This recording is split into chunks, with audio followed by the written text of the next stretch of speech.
4 p.m. or something. Yeah, brilliant. It says it's live streaming. That's right. It's still set up as private at the moment, so it will go. Okay. It will go not private. So don't say nothing too daft.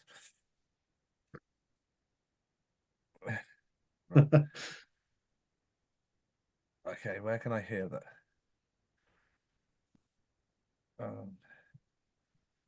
Okay, where is? I can hear myself talking on here, but I don't know where you. Can you hear me? Yeah, I can hear both, but it's obviously it's got YouTube playing in the background somewhere. You got a tab open? Really confused. Shock. Can you hear it? No. Basically, after everything we say, it's got about 10-second delay and then it's going. Let's have a look live on YouTube, see if we can see it on there. Fuck's sake.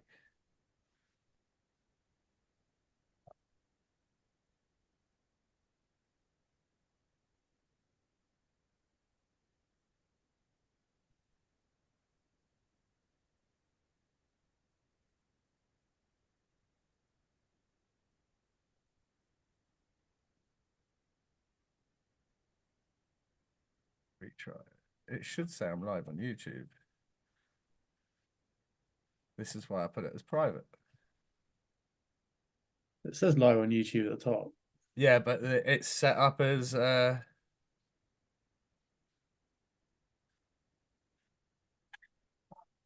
says this video is private yeah.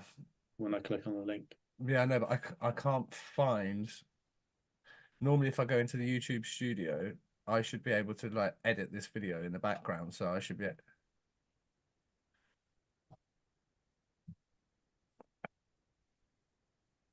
Oh, here we go. Right. Okay, mate. It was open on Internet Explorer. That's why I could hear myself talking back. So yeah. Right. So I now need to. I should be able to edit this to do the settings, which is fucking annoying, but it is what it is. Better than just going live straight away. Yeah. I mean, people probably get to see this, but this is behind the scenes. There you go. This is how the magic happens. It's not very exciting, is it? Everything wants like fucking confirmation that because it's that two-step author verification. Right, here we go. So there we go. We can edit some bits here. Ali Band is back. That's not the right thing.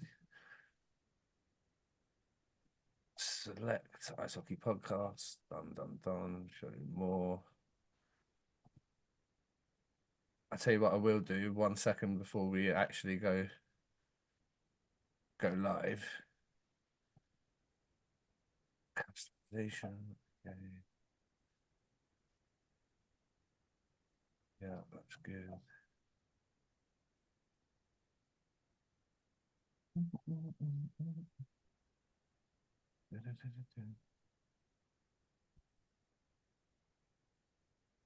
Right, it's a fucking pain in the ass. Don't understand. Right, visibility. Public. Done. Save. Right. I think we might actually be live this time. That's propaganda. See if we're on YouTube, folks. And normally we'd be able to read the comments if we went live the other way, but I'm not entirely sure that's going to happen right now, but we'll do our best. Ali Band is back. We should be live. Let me have. We are. I can see us on YouTube. You can see us on YouTube. Okay. Yeah. Hello, ladies and gentlemen. Welcome to 4,000 and Counting. I'm Watty, and joining me today is French Division 3 stud, Slim. Look at him, Avalanche survivor.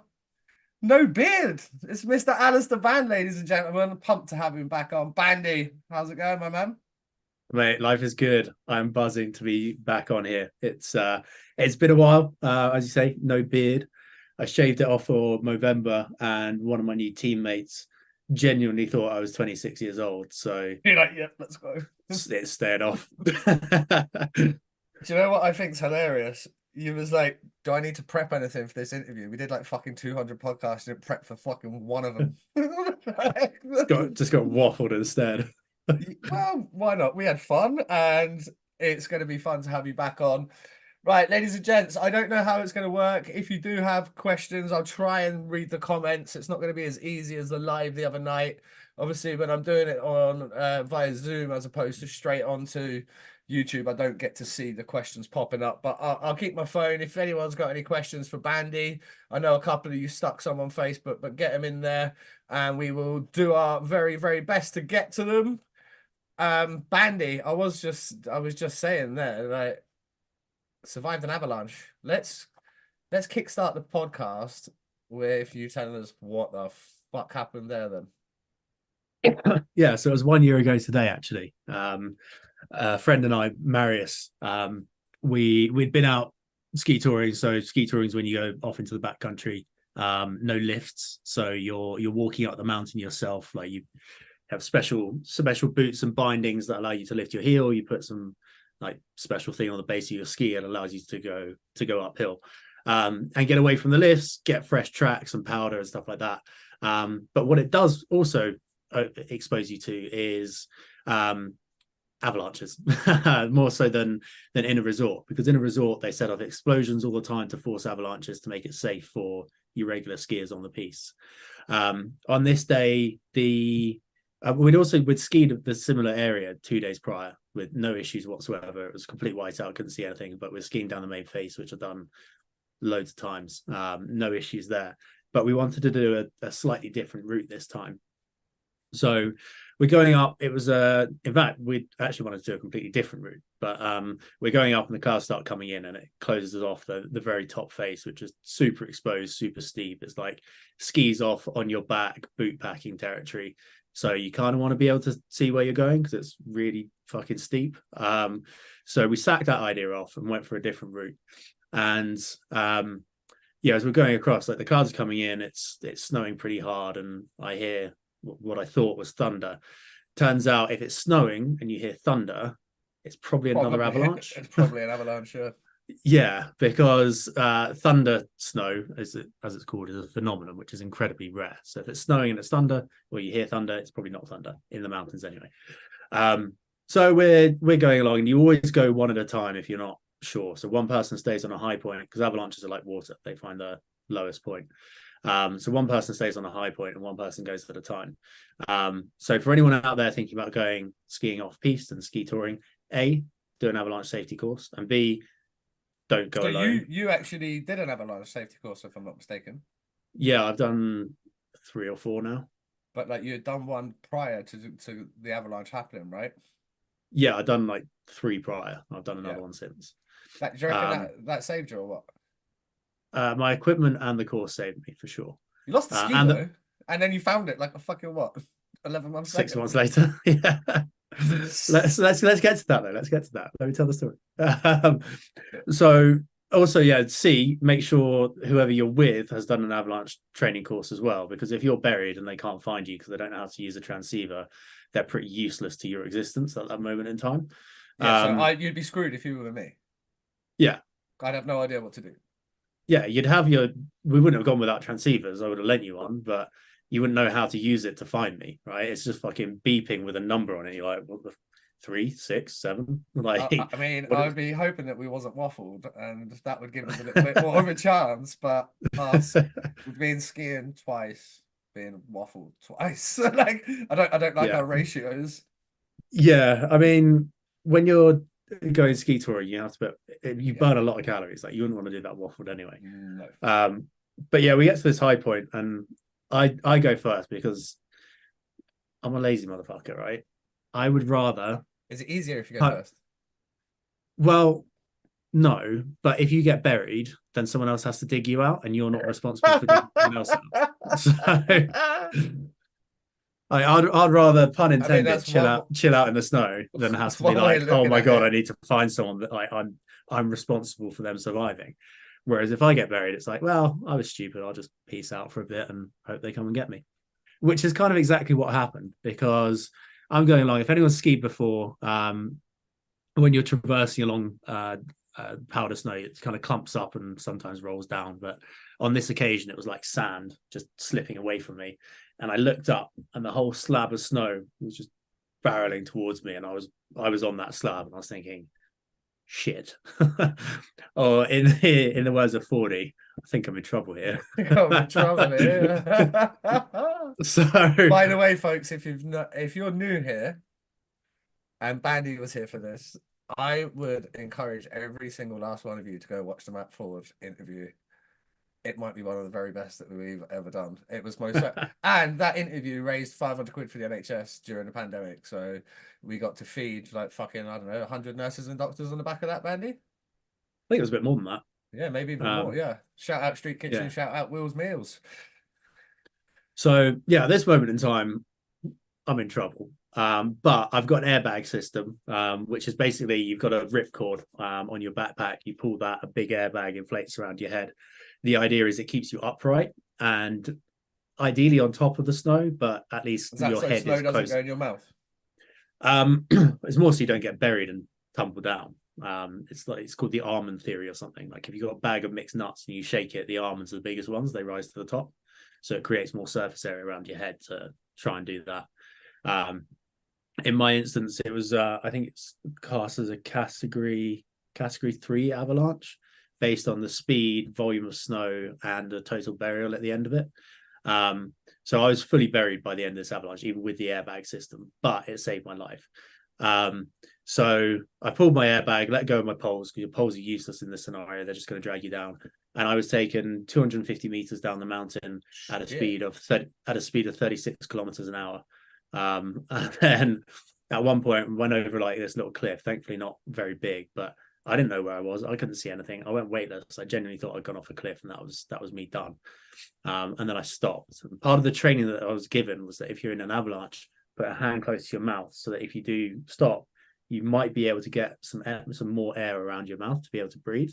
And the next biggest thing is do not panic. If you start breathing heavily and panicking, your breath is going to freeze the snow around your face, and that creates a barrier, which means that when you exhale, the carbon dioxide stays right there. Yeah. Whereas if you don't panic and the snow doesn't melt, it dissipates out, and you have a slightly better chance of surviving. But because of my airbag system, my head was only about 10 centimeters under the snow.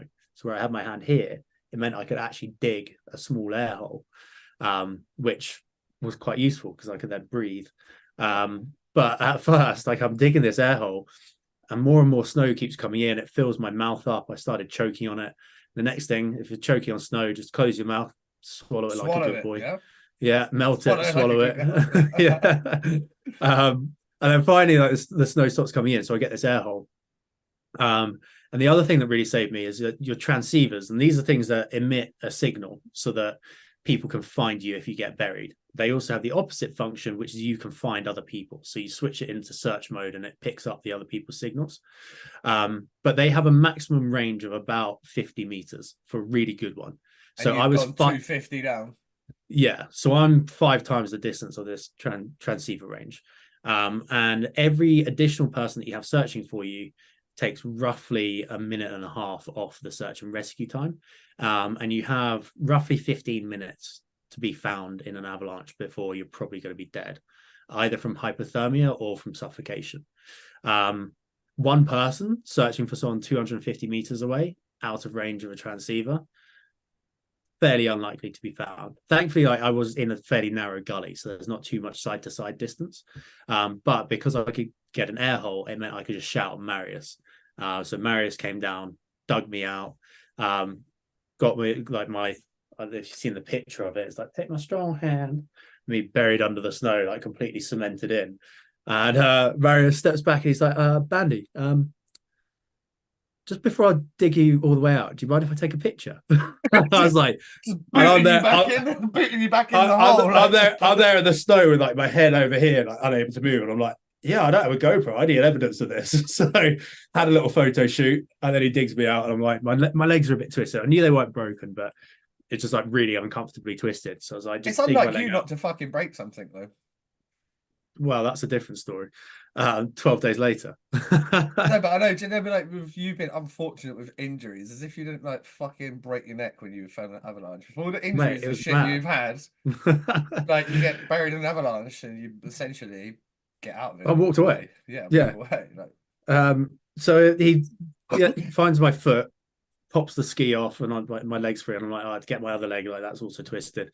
So he finds my foot. He's like, I've got good news and bad news. Good news is I found your foot, and I'm like, that's pretty solid news in this scenario. I'll take it. What's the bad news? He's like, there's no ski attached to it, and I'm thinking, shit. okay.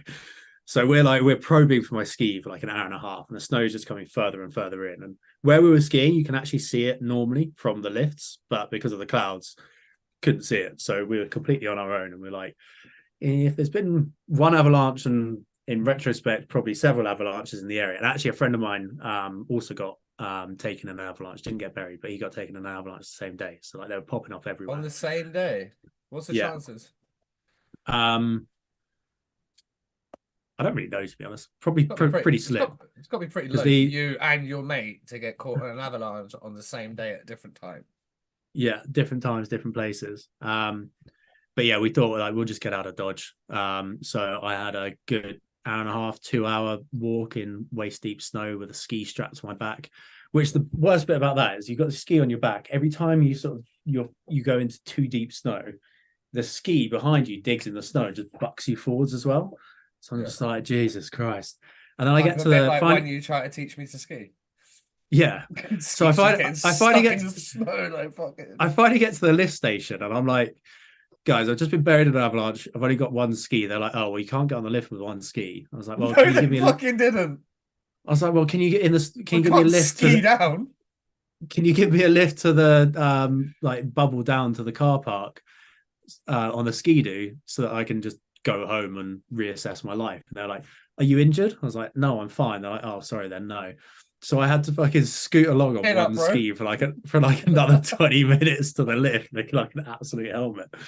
So yeah, I wonder if you like actually reported that above their pay grade. You get buried in a fucking avalanche, and they're like, jog on, lad. You've only got one ski, but fuck it. You can go 20 minutes further. And then you just walked 2 hours. What's another 20 minutes? Yeah, note for next time if it happens again. Yes, I'm injured. Take me down the mountain, please. Yeah, I should have just done that. So yeah, then 6 months later, just went for a random jaunt up the mountain, kind of roughly looking for my ski. And it was like nowhere near a beaten track. Like we're scrambling up on rocks on all fours. And I'm thinking, this is a great idea in principle, but if we find my ski, how are we going to get back with it? But we thought, all right, we'll park those negative thoughts. And we're scrambling up like false summit after false summit. And I was about to give up, and then just literally right in front of my face, I didn't even have to turn my head. Right in front of my face was my ski just glistening in the sunshine. I was like, no way. It's fucked. Like the wood core blew out. But I got the binding off it. And the manufacturers of the skis that I lost, Armada skis, shout out to them. I emailed them saying that I've lost one of this year, make, model, and size. Can I buy like an X demo one off you? Because I only need one. Did you tell the story? Yeah, you told the story. Yeah. And then they turned around and were like, we don't have any in stock whatsoever, but when we get next year's model, we'll send you a pair free of charge. So no shit. So I got a free pair of skis out of it. Probably wouldn't take the risk trying to get another free pair of skis. I would. The risk reward ratio isn't quite there. Like I got really, really lucky. But yeah, talking about injuring myself, 12 days after that, I then was also skiing off piste, clipped a rock under the snow and did a front flip onto another rock and fractured my spine in 4 places. If there was January last year was wild. If there was someone that didn't learn a lesson, it would be you. We went off piste. Yeah. Parker got buried in an avalanche. So, hey, 12 days later, let's go off piste and break your back. Yeah. So to celebrate the occasion today, I didn't go to the exact spot I got buried, but I went for a nice long off-piste ski tour up Col de Ratti, I'll be posting a YouTube reel of it soon because I need to edit the video. But I took Brie up with me, I like all saw. the Oh way like, yeah, I off saw that. piste, and she She's a was savage. loving life, mate. She was loving it. Like She's just I was straight skiing through that, full, no problem. I was skiing full pelt, and she's just bombing along beside me, doing like 35 kilometers out, just loving Nuts. life. She's So I set built. myself a little, She's built for it though. yeah, yeah, she's a big dog. But I set myself a challenge this week of going ski touring every single day, and so far I am 4 out of 4. Nice. Yeah. Well, I set myself a challenge of not drinking until I go to Barcelona, which is on Saturday. But then I interviewed you today, so that failed.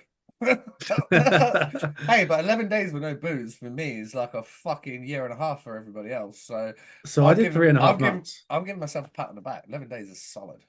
I I did think, mate, 11 days. I don't reckon I've had 11 days where I haven't drank since I've been 14. fair. Like, I did I three and a half legit. months from mid-September until Christmas. I didn't drink. How bad did you get at Christmas? Well, You'd Christmas know wasn't it if too you. bad. Well, you know if Christmas you haven't wasn't too drank bad. for 3.5 New months. New Whiskey. Year was a New Year was a different story. I was How in bed was? before. I How, don't remember it. I apparently I just got a text from you in the morning. It was like, think it was a good night. Blackout. blackout, black eye, bruises. Like I think I fell down some stairs or something in bed before midnight.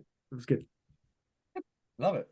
Let's move away from you breaking your body and being buried in avalanches. How and why did you decide this was the year to put the wheels back on? And I just randomly get a text out the blue like, "Yo, I'm back. I'm playing in France," and that was it. I'm like, "What brought you back to the game of whack fuck?" Well, golf season finished. Something to I do. had, yeah, I had too much spare time on my hands, and I'd sort of made a conscious decision to lose weight because I was a fat fuck. I got up to 104.3 kilos. By the way, how Um, great is Bandy looking, people? So that's the first thing I said to him when because I haven't spoke to him online in a little while. Look how fucking lean his head is. It's madness. Look how fucking lean he is. He shreds. yeah, I was 88.7 kilos today, down Well from done, you. 104.3 in mid-September. So yeah, I'd made a conscious decision that I was going to lose weight, start being like way more active, and signed up to play beer league hockey because I hadn't been on the ice in over a year. I just hadn't even put my skates on, and so I soon realised why I hadn't been on the ice in over a year playing beer league, because it's like even if there's 10 guys that turn up, it's 5-on-5 for an hour and a half, and I'm like, Yeah, no. this is not hockey.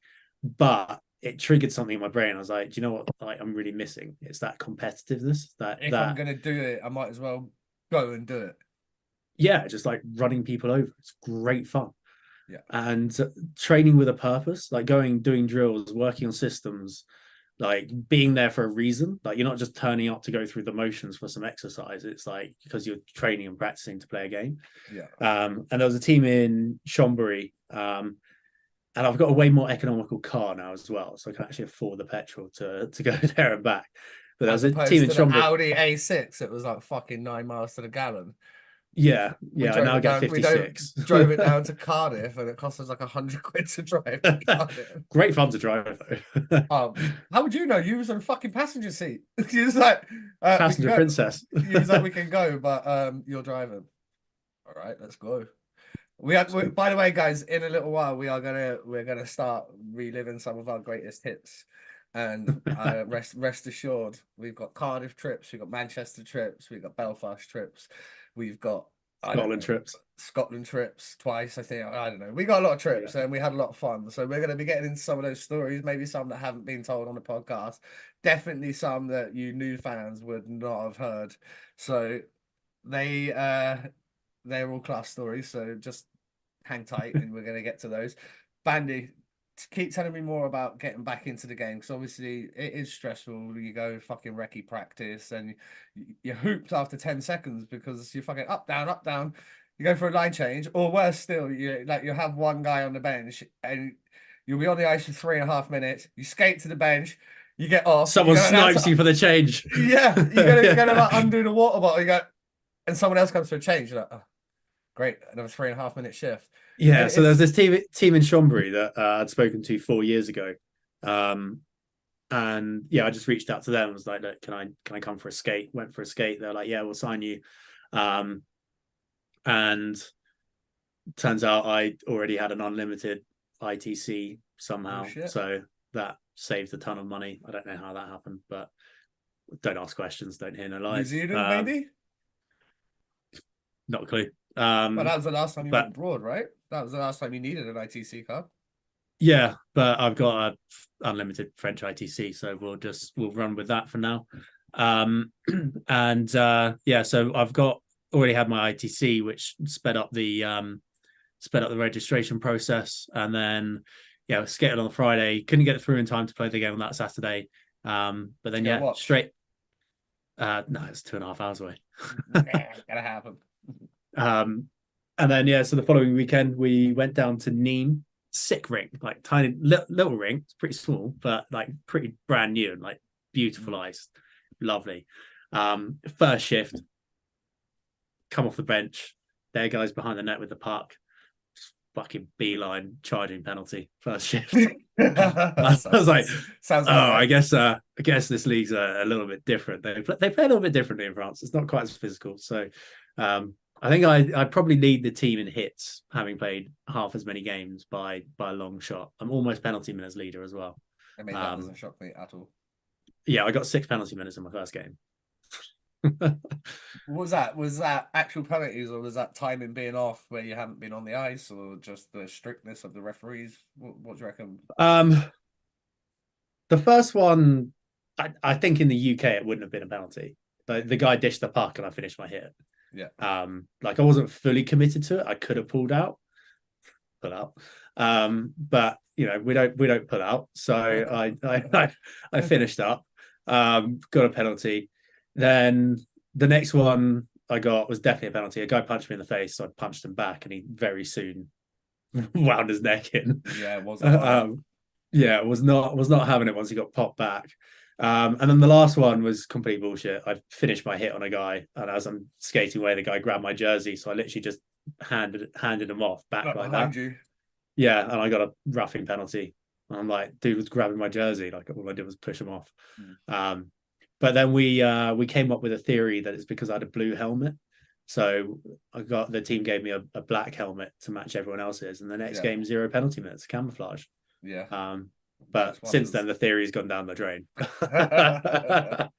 What's the overall standard like that you found so far?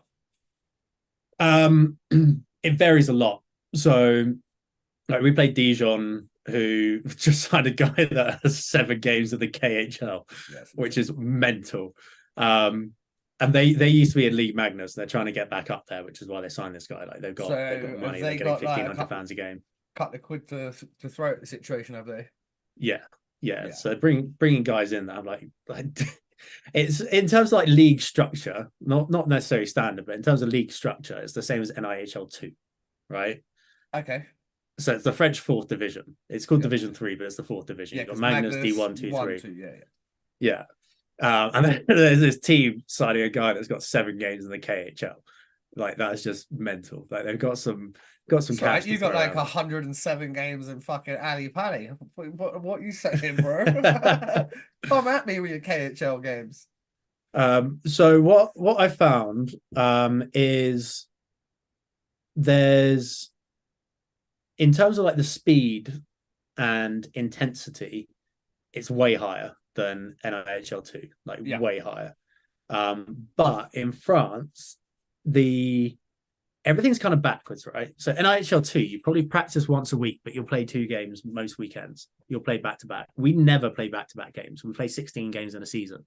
But we practice 3 times a week. Magnus isn't what? Yeah. Monday, Wednesday, Friday we train, and then we play Saturday. So Magnus is a fucking lot shorter season in the Elite League, isn't it? And I know it gets all of them are like even Division 1 play 26 games. Division 1, second highest league in the country. Imagine getting paid like 30,000 euros just to rock up. Practice a couple times a week, 3, 4 times a week, go to the gym, play one game at the weekend, and then just get crippled for fucking go skiing, go mountain biking. It's not a bad gig. Like your house is paid Yeah. for, your car's paid for, you got like legit beer tokens. If you want to bring your missus, you can probably bring your missus. If you don't, even better. You know, like do you know what I mean? Like it's not a bad gig of playing over there. And I've been doing the rounds across Europe. I wish you were still here for this. Some of these European trips you would have fucking loved. But like watching different standards, you really get to see the idea of what's going on, like the DHL, the SHL, Czech Extra League, Slovak Extra League. France isn't somewhere I've got yet. I will be coming out to France. I'm kind of maybe tempted to try and do before the end of the season Morzine because Matty Myers is there. It's kind Yeah. of the perfect story to get We've got over Ben there. Air, former podcast guest as well. His little brother, by the way, folks, ladies and gents. Stud. We Absolute talked stud. about Ben's little brother when we had Ben on the podcast, and a Bandy told me about him before. He's like, kid's fucking legit. So in the under 18 Division 1, Under 20s. yeah, juniors basically, not the top tier, the one below, so 1A, he won France's Player of the Tournament. So Yeah. look out for this kid. And we said it, I don't know, God, that's probably 2 years ago, isn't it now? Maybe even longer. More than that, I think. It was sort of around COVID time, I think. So like 2-3 years ago. Yeah, 2020, 21. But yeah, evidently when everyone talks about him then, he's gone on to bigger and better things. And France are a good nation. They always have been way better than us at juniors, always have been in terms of producing. Do you know why that is though? Go tell me. And this leads back to what I was just saying. So I play for a second team. It's a feeder team to like a bunch of different teams in the region, the Savoie region. Why they signed me, no idea, but I'm grateful for it. But we're playing the NIHL 2 equivalent. For those listening in, we practice 3 times a week.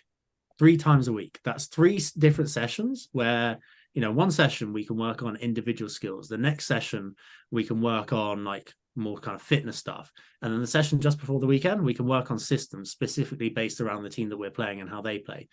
All of that ties into like being like good, fit hockey players but the key difference is I don't think they play enough games. That's the difference, is the hockey head on it. Like the finish your hit mentality. Because when you're training, right? Like the first time I threw a hit in training, people were like, whoa, what the fuck? And I was like, you're gonna throw a hit in a game, right? Like, Yeah, get your heads get up. ready. Get ready, yeah. But I would like personally, I would double the amount of games. But France is a big country, so travel's expensive. So even if you didn't quite double the amount of games, but you chuck in, I don't know, you play everybody home and away, and then you play half the league home and away, but not the other half. So you get, I don't know, 25 games, and yeah, like you get like you get a few extra weeks out of it. Yeah. I mean, I would do that. I personally, I don't think we play enough games because, I mean, at the lower end of the table, which is where we're at, you know, we win another game, all of a sudden we're in playoffs, having won 2 games, which is mad. Sheffield Scimitars there. 3-point system. Sheffield Scimitars got in the playoffs last year, but they won 1 game all year. I think they got in the playoffs because fucking somebody got deducted points, and there was only 9 teams in the league, so they got in the fucking playoffs. We're 9 teams in our division. Imagine getting in the playoffs with a 1-31 record. That's pretty funny. And now you get the Steel Dogs job. Yeah, that's what's happened. That literally the guy that coached them last year now has the Steel Dogs head coaching job. Yeah. But yeah, so more training time is needed. But also the ice time is massively subsidized by local authorities. Like Morzine, Avoria, they own the ice rink here. So the Penguins don't pay for ice time. For a junior, where you're on the ice 3-4 times a week just for training, not including games, you're paying €350 for the year. Fuck off. Yeah.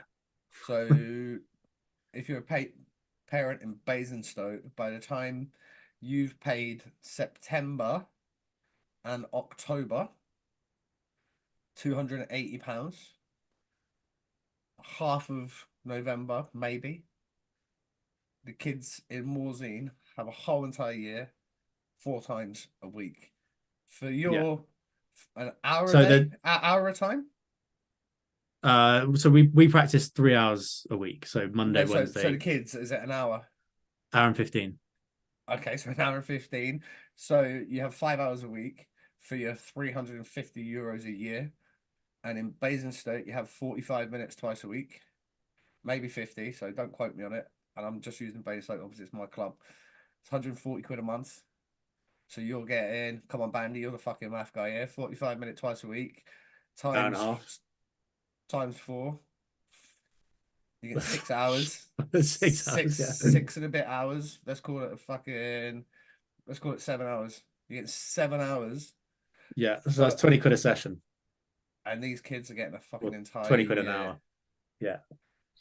But it's 20 quid an hour if you're like 5 of you paying Danny Myers at Ozone to go out and get like a 5-on-1. Yeah, but then you're getting 5-on-1 coaching from someone legit, right? Fantastic value. But if you're not, But like that's really if there's 30 expensive. kids on the ice, yeah, it's expensive. And like even the team I play for, like everyone gets sponsorships to cover it. But I think the cost is like €380 for the year. We practice 3 times. This is an IHL 2 sort of standard. Obviously, like you get sponsorships to cover it, so it doesn't actually cost you anything. Which for similar level, like most teams in NHL 2 are pay to play. Some players get paid, I know that. But for the most part, it's either play for free or pay a small sum. Or they might chuck you a pair of, skates, or they might do something if they're bringing fans. Exactly. But once we get to the rink, we don't pay for anything. So you get sponsorship to cover your registration and stuff. That's covered. Once you're at the rink, you don't pay for anything, and that includes away trips. So all away travel is covered. We get food on away trips.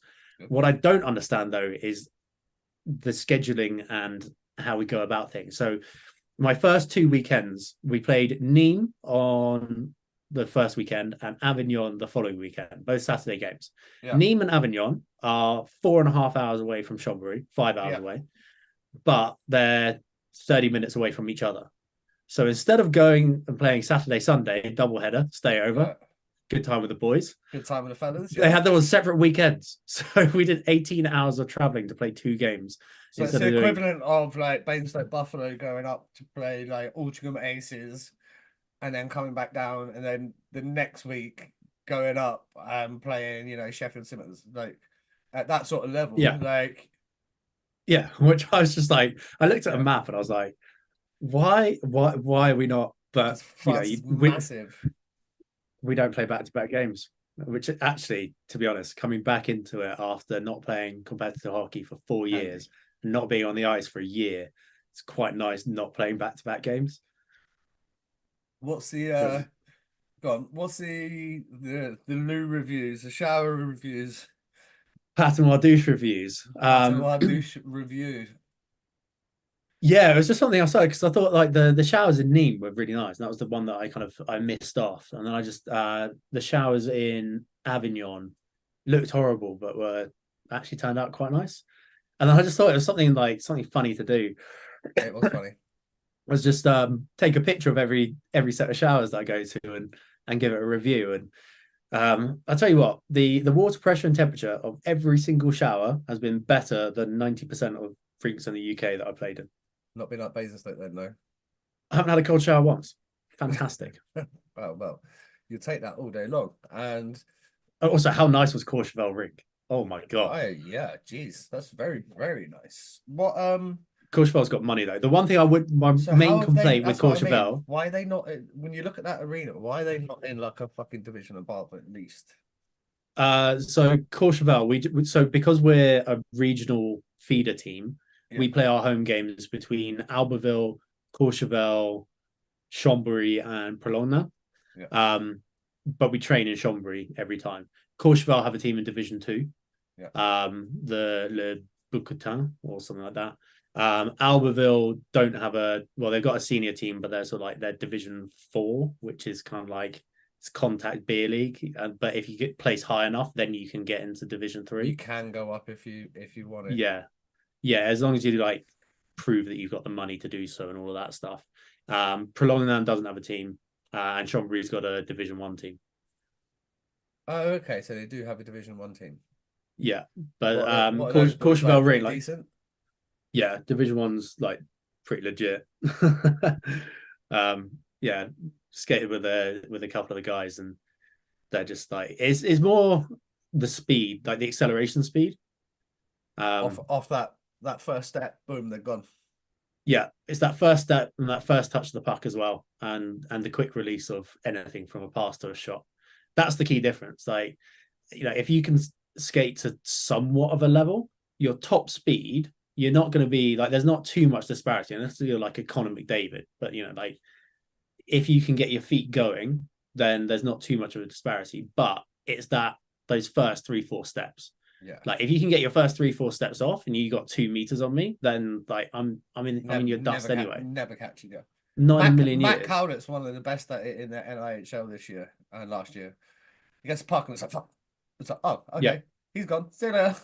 Like, even if you can skate, even if you can skate at the same speed at him, if you did a hot lap, and you're both rolling over the red line, and you both go to the goal line, you probably skate the same speed as him. Problem is, that's not how it works. Problem is, from standing start or change of direction, and he's fucking gone, mate. Like Seski was the same, and I remember you get back to the bench, he'd be like, "Keep up, keep up with you fuck. Are you joking? I'll keep up with Pinky, mate. Don't you worry." I was like, me and Pinky will keep up, and then he got to like October, November, and they don't want to go back in their own end. I'd be like, keep up. You don't fucking keep up on the back check, you motherfuckers. Like, you never once keep up on the back check. That would be my favorite, and anyone can attest to this that played in Bracknell. Especially that first year. The first year was the best. Get back on the bench, and these two would fucking tear lumps out of each other. I'll be in the middle on the bench, just going. Couldn't help but laugh, mate. And they're going, yeah, fuck you. Like, I remember Coxie, Claude the first year. Claude's going. The Claude. Claude's just fucking waiting, countdown to go and smoke a Benson at fucking the end of the period. And then the second year, Coxie, and I was like, yeah, Coxie, don't worry, they do this. Like, they do this. And then they go out and it'd be like tic-tac-toe, shelf. Come back to the bench. And then it'd be Monday morning, 5 a.m. Pinky'd have the blanket round him. And he'd be this close to the TV, This close to the TV. And he's got Tiesto as high as the volume will go. And he's going... Mate, honestly, in Bracknell, we were fucking shite. Like, actually shite. But off ice, Terry Miles, my brother, Ashley Calvert, Halsey, Wallard. All-star off ice team. All-star off ice. Pinky Seski with like regular fucking nights out in Windsor. I mean, I'd love to tell some of the stories on here, but even now, I mean, we tidied 4,000 and counting up a bit over the last couple of years. But going back to when we first started it, and it was prison rules on the stories, then we went hard. But I couldn't even tell some of these stories from those Windsor nights out on this podcast back then. I want to ask you, Bandy. Let's get into some reminiscing. I haven't thought about this in a long time, but it popped into my brain when you said something earlier. I want to know if it's the same for you. What's been your favourite story on a podcast? Oh, that's I think you might forget this one, and then when I tell you it just goes straight to number one. You put me on the spot here, and we used to do this to guests all the time. Yeah, all the time. You're absolutely loving this. Just absolutely folded me. I think it was Tony Hand. I interviewed Tony Hand. He was like, "Can you let me see the questions?" I was like, "What fucking questions?" I almost asked you for the questions as well. I've got any questions. Like, I used to do it, and then we'd start doing it, and then we just talk, and the episodes were better. Don't get me wrong; it's nice to have like an idea, But since we stopped it, probably about, I don't know, probably about 10 months in, we kind of just went. I thought after the first episode we needed some questions. That first episode was a car crash. I'm amazed we It did a second one. Gives me anxiety. It's so bad. Funny though, but so bad. Funny. So in terms of best story, I think it's just that this is a massive cop out, but it's also true. Like the entire Matt Ford episode. I disagree, and I think Go on, then. Mum, it's a two-man job. That's the funniest fucking story on this podcast. It's the funniest story on this podcast. Mate, it popped up on my Instagram and I watched it the other day. I didn't realise. Me and you are literally crying, laughing. Folks, if you haven't heard that one. I knew you would forget about that one. Right. Ladies and gents, if you've never heard this story, I'm not going to tell it on here now because it's a 10-minute story, but it's 10 minutes of investment that I think it's 10 of the best minutes in 4,000 and counting ever, and the laughs that we had from it and the one-liners that come from it are unbelievable. If you haven't, I'll give you the cliff notes. The story is about an obese pregnant woman meeting a midwife and meeting a midwife. Not only that, the midwife. I'm kind of half in the bag wanting to tell the story now because it's fucking so funny. But yeah, this person's obviously massive. They want to know how the baby's conceived, and the big heavy lady goes on to proceed to tell the nurse how she conceived. It's the fucking wildest story we've had on 4,000 counting, and we've had some wild stories on here. Would you like to change your answer, Bandy? Probably the two-man job. It's got to be the two-man job, mate. Honestly, it's the funniest thing. It's one of the funniest things I've ever heard. And I believe I said that. If you go back and watch it on the pod, I believe I said that at the time. It's one of the funniest things I've ever heard in my life. And I've been in ice hockey change rooms my whole life. And it came from a midwife. And yeah, we had some funny ones. Yeah, but Matt Ford was good. What about Adam Greener and Cousin Vinny? Yeah. Again, folks, if you haven't listened, I believe it's like episode 7. You won't get any video of this, but you have to go back old school. You have to go onto Spotify and check out Adam Greener's Cousin Vinny's story. It's about a cock piercing, and I'll leave it at that. It's brilliant. It's brilliant. You get Adam Greener full Brummie accent and all the good stuff. Any others stick out? Like, what about any guests that you were like, fucking hell, that was cool? Other than Theo. Yeah, I mean, like, yeah, Theo Fleury was just like, I remember the group chat. How we got Theo Fleury on here? Like, we're on a group chat, like, we're about to interview Theo Fleury. What the fuck is good?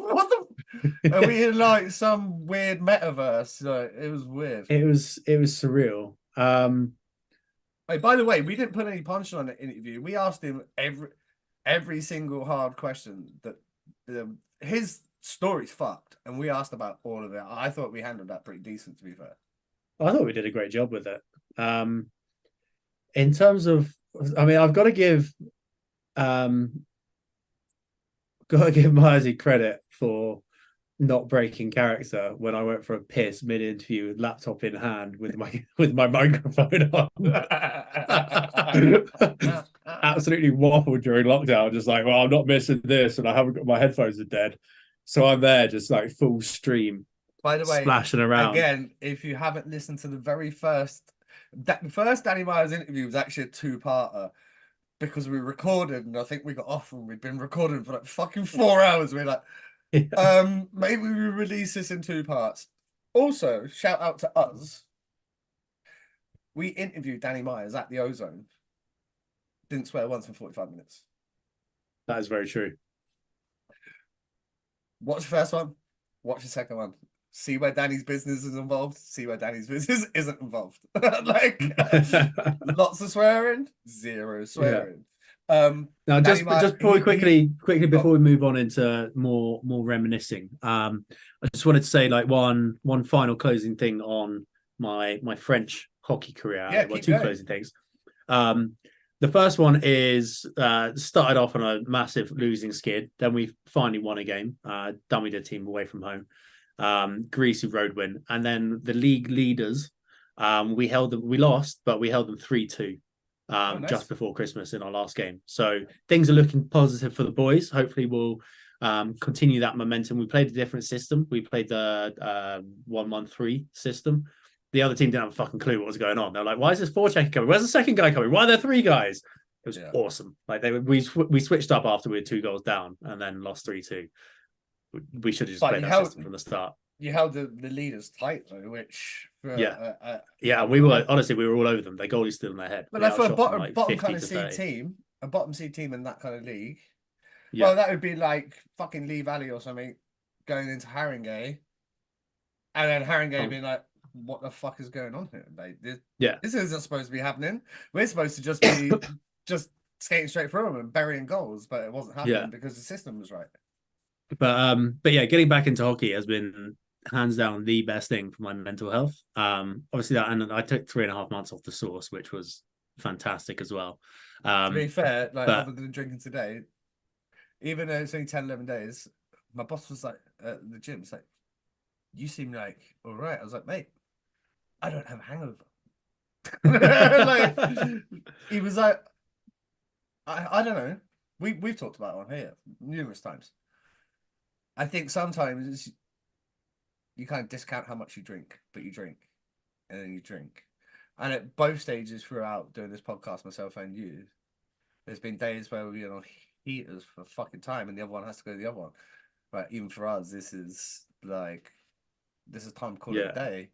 But yeah, like you said, your mental health, mate, I couldn't agree more. And I've felt fucking good the last few days. I mean, because I when I moved to France, I thought, I've got a trial set up with the Penguins. That's all cushy. Like they wouldn't even give me a license to play fucking beer league for 3 months. And then it's like I went from being a hockey player to just playing hockey for the sake of it.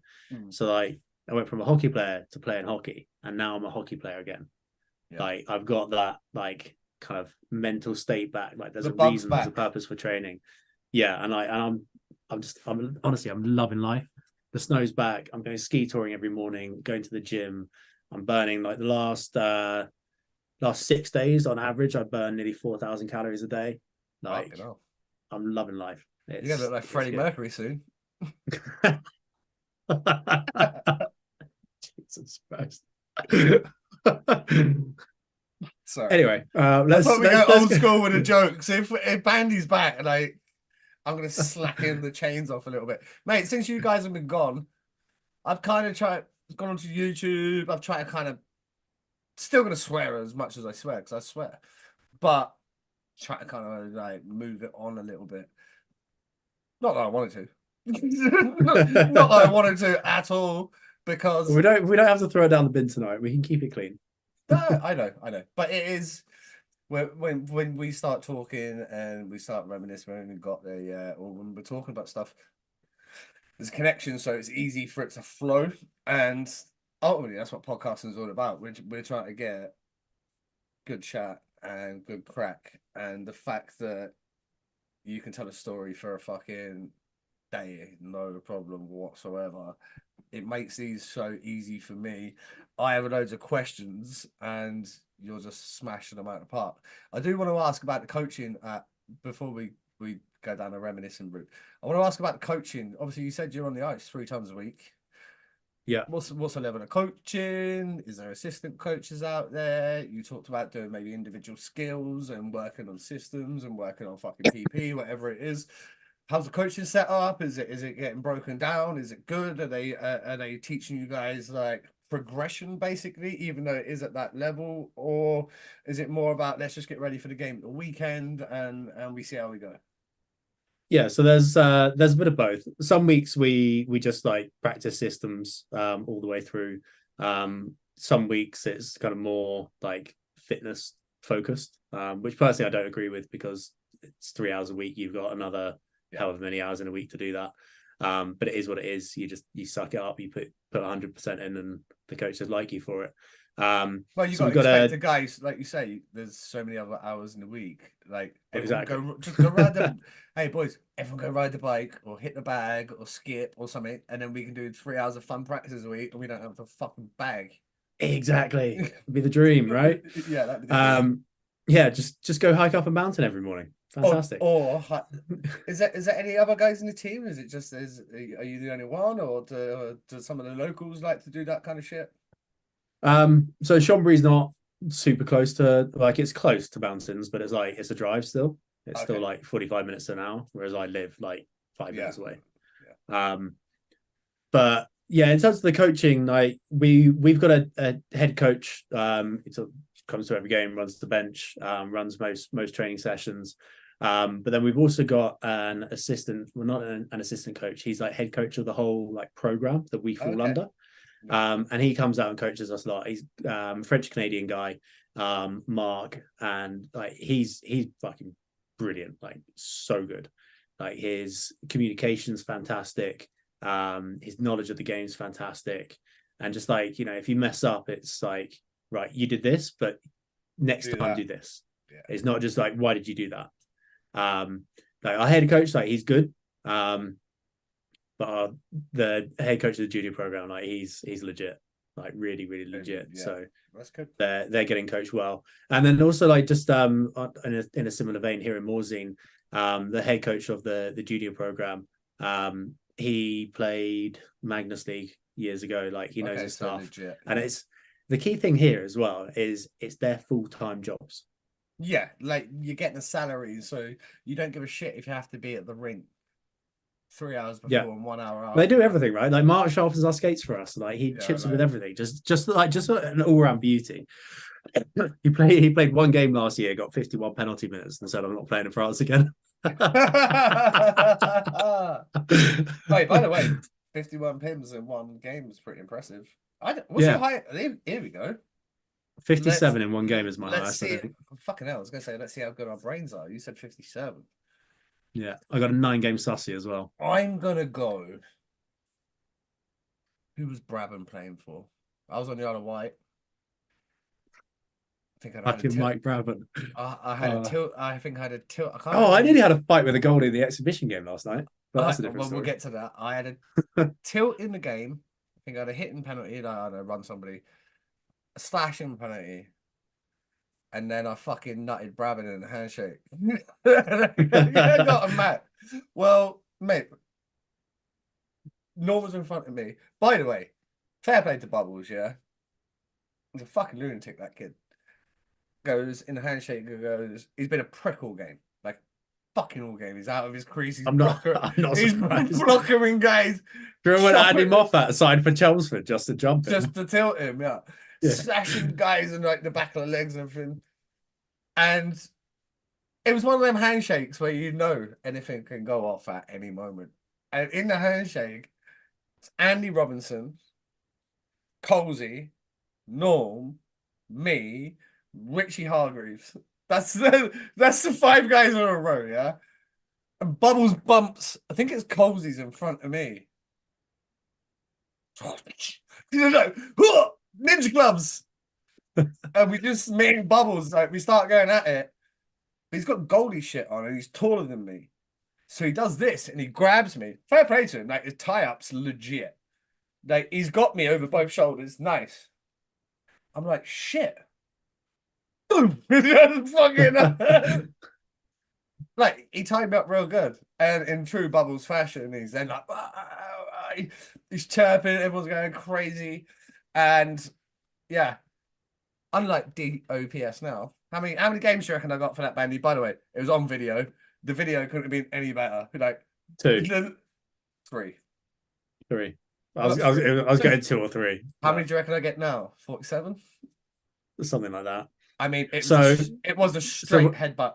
So when I got 57 pims in a game, I think I had a charging penalty, slashing penalty, and then one of their guys had hit one of our players from behind and put him out of the game. Turns out he fractured some vertebrae. But at the end of the game, I had 2 goals that game as well. So I was like well online for man of the match. Wait there. Yeah. Wait. Let's roll that back around the clock. You had how many fucking goals in that game? 2 goals that game. Right. And then I'm on the ice because they're like everyone's like, "What the fuck is going on? Let's get Bandy a hat trick." So they put me out. Like I just had a golden touch that game, and like a little golden bit of a scrum. Shower, maybe golden touch. I've never heard of Bandy having a golden touch. What? Little scrum breaks out in front of the net, and I suddenly realised the guy that I've got is the guy that hit my teammate from behind. So I'm like, "Let's go, we're going." Yeah. So I had no choice him, but he drops the referee. I think it was Ashraf. By the way, it was Ashraf. It was Ashraf. 1 second before anyone gets in on one. It's not really a no choice here if you run a game. Yeah. That's a be fucking ready. Oh, it's there. Tough shit, he wasn't ready. Yeah. So Ashraf is reffing. So anyway, I grabbed the guy. In his Farah trousers. Yeah, it is fucking... so I grabbed the guy and like he threw the first one. He caught me like okay, but I just fed him. And like I'm beating him, like his visor's smashed into his face, and I'm just feeding him uppercuts. There's blood pissing all over the ice. Mate, Alan Lack did that to me. And then visor punched through the nose. Yeah, it was like an uppercut, and I saw like his helmet tilted forwards, and then I caught like the front of his helmet and like smashed his nose across his face, and then like dropped him. And then I gave it the big whoop in front of the crowd because we had. Is this where you fell over? No, that was a different one. Give it the big whoop in front of the crowd, then went to their bench. Yeah, and you try that again. So I got a match penalty for fighting, a match penalty for bringing the game into disrepute, something else because Ashraf just didn't like me. And then, so that was like 57 penalty minutes. And then I went through like 2 tiers of suspension. So I got 1 game suspension for the match, and then the second match penalty. Yeah, then the points. So I ended up with a 9 game suspension. By the way, they need to do away with that. Even though we're telling stories right now, on a serious one.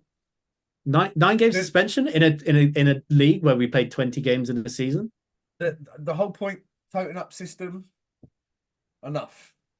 The points of the points if you got DOPS, then they can take it into account on an individual case-by-case basis. But I'm going to text you something right now, Bandy, that I can't let go on the air. But you're going to like this info. But yeah, just while what he's doing that, 1 second. I'm going to throw it back to Bandy Live reaction. And this is, when he reads his text message, this is a Bandy Live reaction. I can't tell you what it's to. But remember this day, remember this time. 11th of the 1st, 2024. And I'm waiting.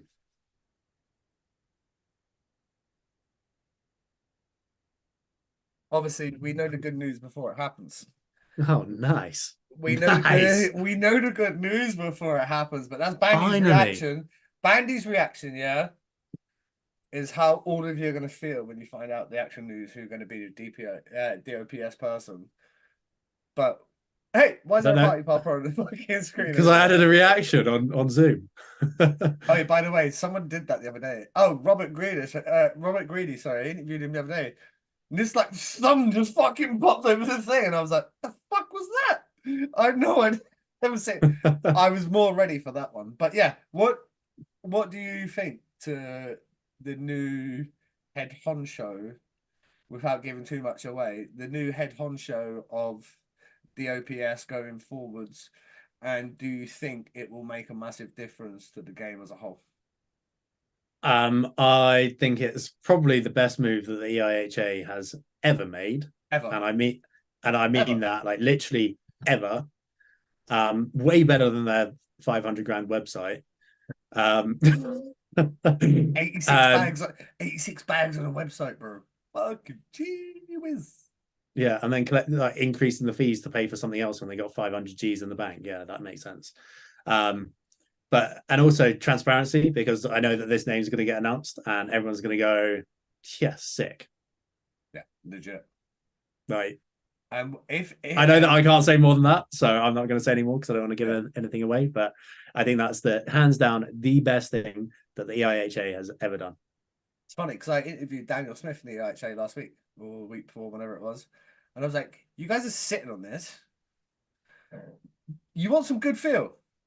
You want some good vibes? Fucking announce it." I was like, "You have automatic good vibes." Yeah. Like, and then because in fairness to Daniel, we've notoriously called EIHA on this shit over the years, right? Well, yeah. I mean, that was kind Yeah. of the job, right? Hold people accountable. I think to the most part, if they did something right, we would talk about it. Yeah. Problem is, didn't do much. If you no, yeah, for one, you didn't do much right. For two, when you did do something right, if we share that on our page, no one gives a fuck if you do anything right. They care if you do something wrong. Well, that's just negative media, right?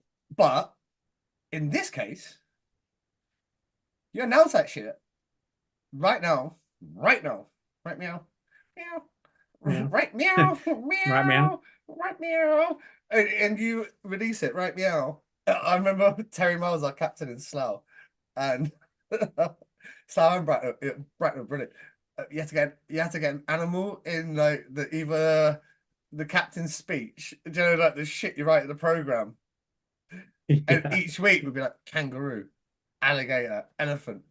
How you get elephant into a fucking like a pre-game G up to the fans. In fairness to Terry, he did it every week, smashed it. And in a second, I'm going to show you something from Terry Miles, Kobe Woodwork and Designs. I'm going to show you it. I'm going to go and get it. But honestly, when you do things like that, hockey's fun. Bandy, I'm lost. What was we just talking about? Because my brain's just completely switched up. I was like, we have gone so far off on a tangent here. Sounds about I was right. like, the ADHD brain kicking in there. Yeah, fully, mate, like fully. And then I was trying. I'm just gonna sit here and watch. I was stalling, like talking. I was like trying to think what I was doing, and I was like, we were talking about me getting 57 pims in one game and a 9-game after sussy that, after that, yeah, and then we were talking about the new docs person. guy. Yeah. Oh yeah, goodwill, good gesture, and all that. Honestly, I think it'd be fantastic for them. They've also started talking about NIHL versus SIH, SNL, England Scotland game. Everyone who watched the live this week, obviously you heard me talk about the charity game that's going to be in Slough this year and in Solway. The third game that I was alluding to was actually an NIHL versus SNL game. Myself and John have been talking about it since maybe September. It's now started to carry some legs with Jamie Thompson getting involved, England Ice Hockey are getting involved, and I hope that Daniel Smith interview and our relationship now between the obviously have a great relationship with the SIH, but better relationship with England Ice Hockey. The 4,000 and counting can use our influence to be a part of that, and as long as every fucking single penny that's getting made goes back to the cause that we believe in, then absolutely all for it. Bandy, I don't know if you've seen or not. We've done charity games. You were there for the fucking start, OG Gangster. But we've obviously give to everybody else.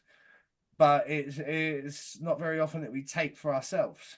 And this year we're going to do a bit of give and take, because we're going to take your money and we're going to give it back to the junior program by putting on 4,000 and counting one-day tournaments up and down the country. Now, we have 2 charity games confirmed. In my book, that's 16,000, 20,000 pounds, depending how we do. And I've had teams reach out to me from all over the country, up and down the UK, offering me fucking fantastic rates for ice time. If we make £20,000, I can put on 21-day tournaments. How big is that? Pretty big. Fucking big. And these one-day tournaments, they actually run quite a lot of. How much fun are they, Bandy? Unless you get kicked out.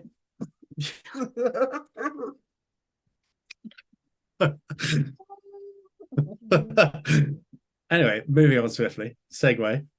Maybe it's time. Maybe it's time. Maybe it's time. The YouTube video went out fucking 2 days after. Come on. If it is time, can I pee first and get my Terry Miles products to show the people? Yeah, I'll just sit here in front of a camera.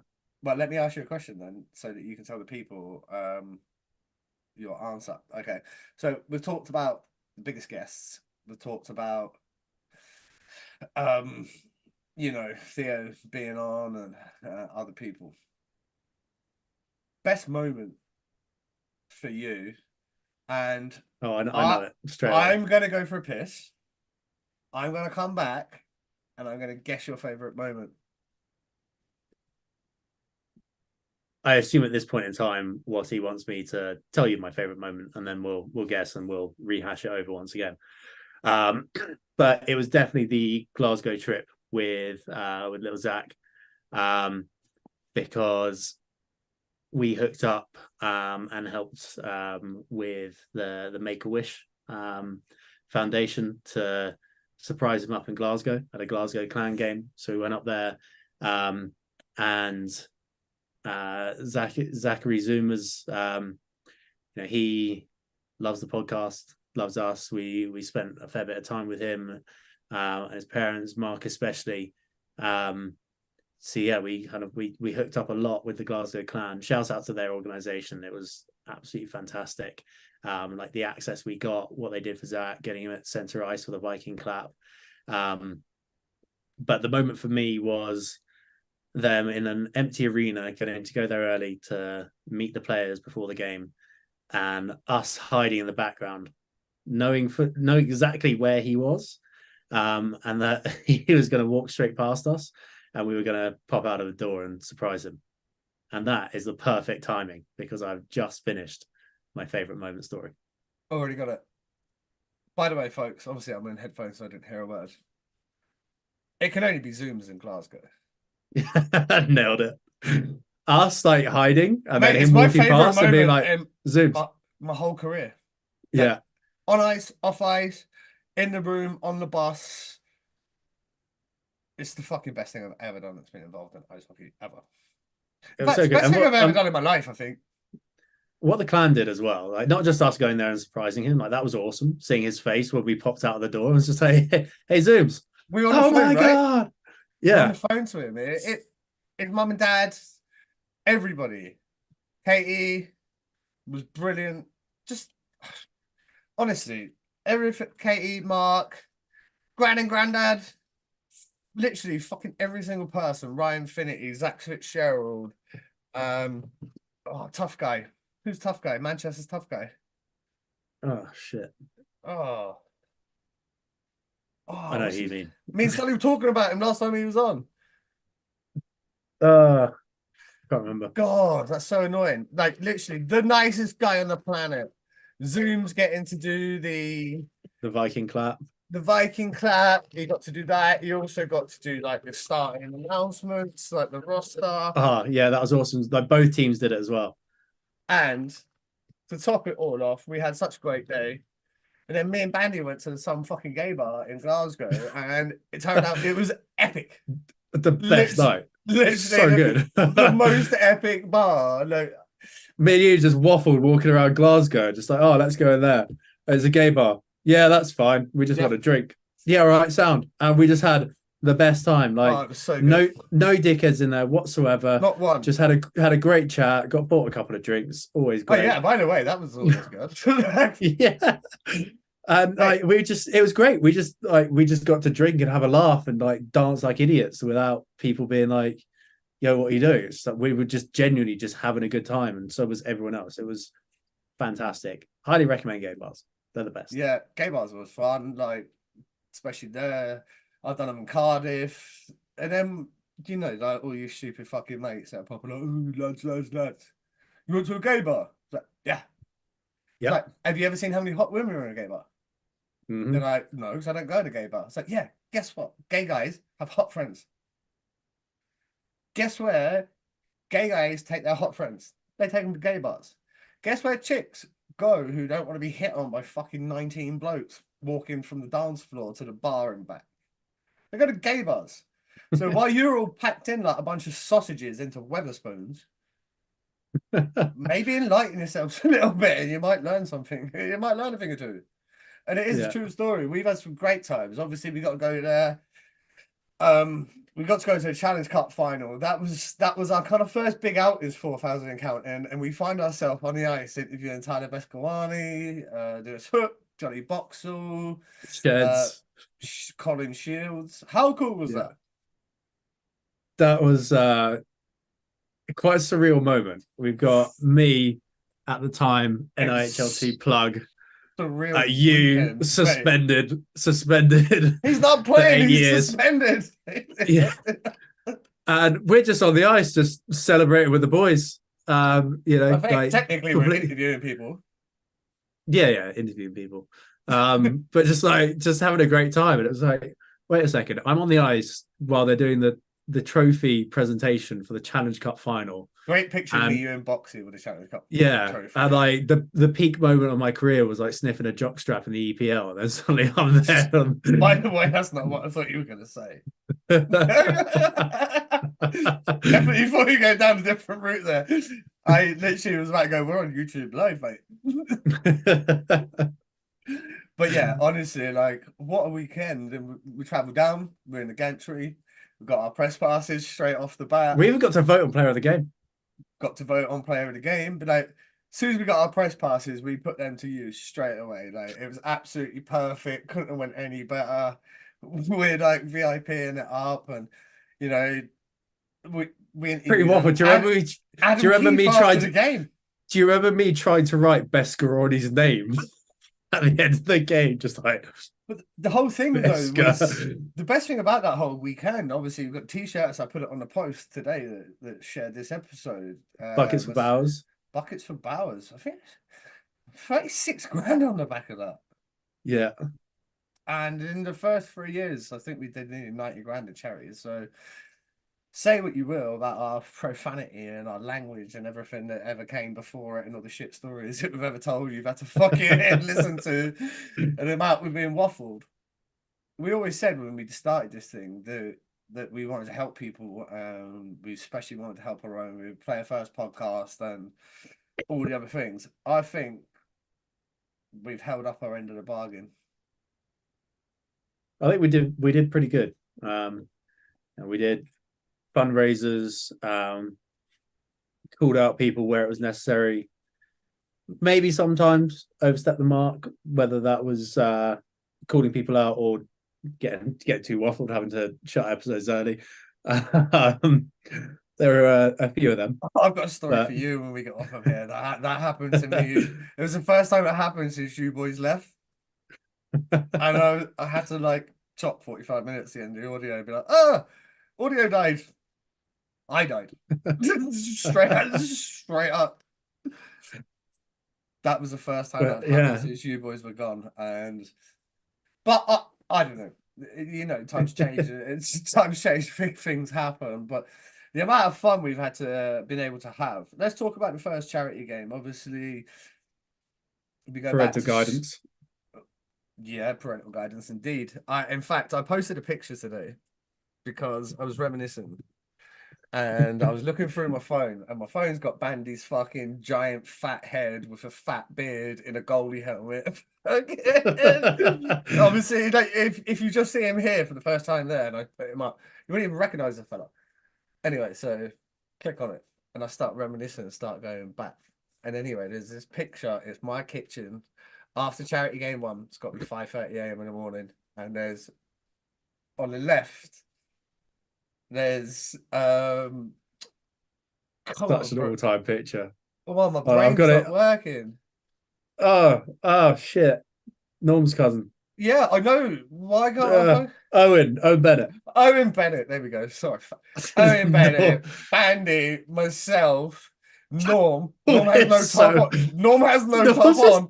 And then Greener. Greener's looking through the camera like he wants to fucking eat it. He's like, look at the state of my face. Like, that was the. Oh, by the way, folks, let me tell you, right? That picture was one of them where there's like 8 or 9 in the fucking sequence.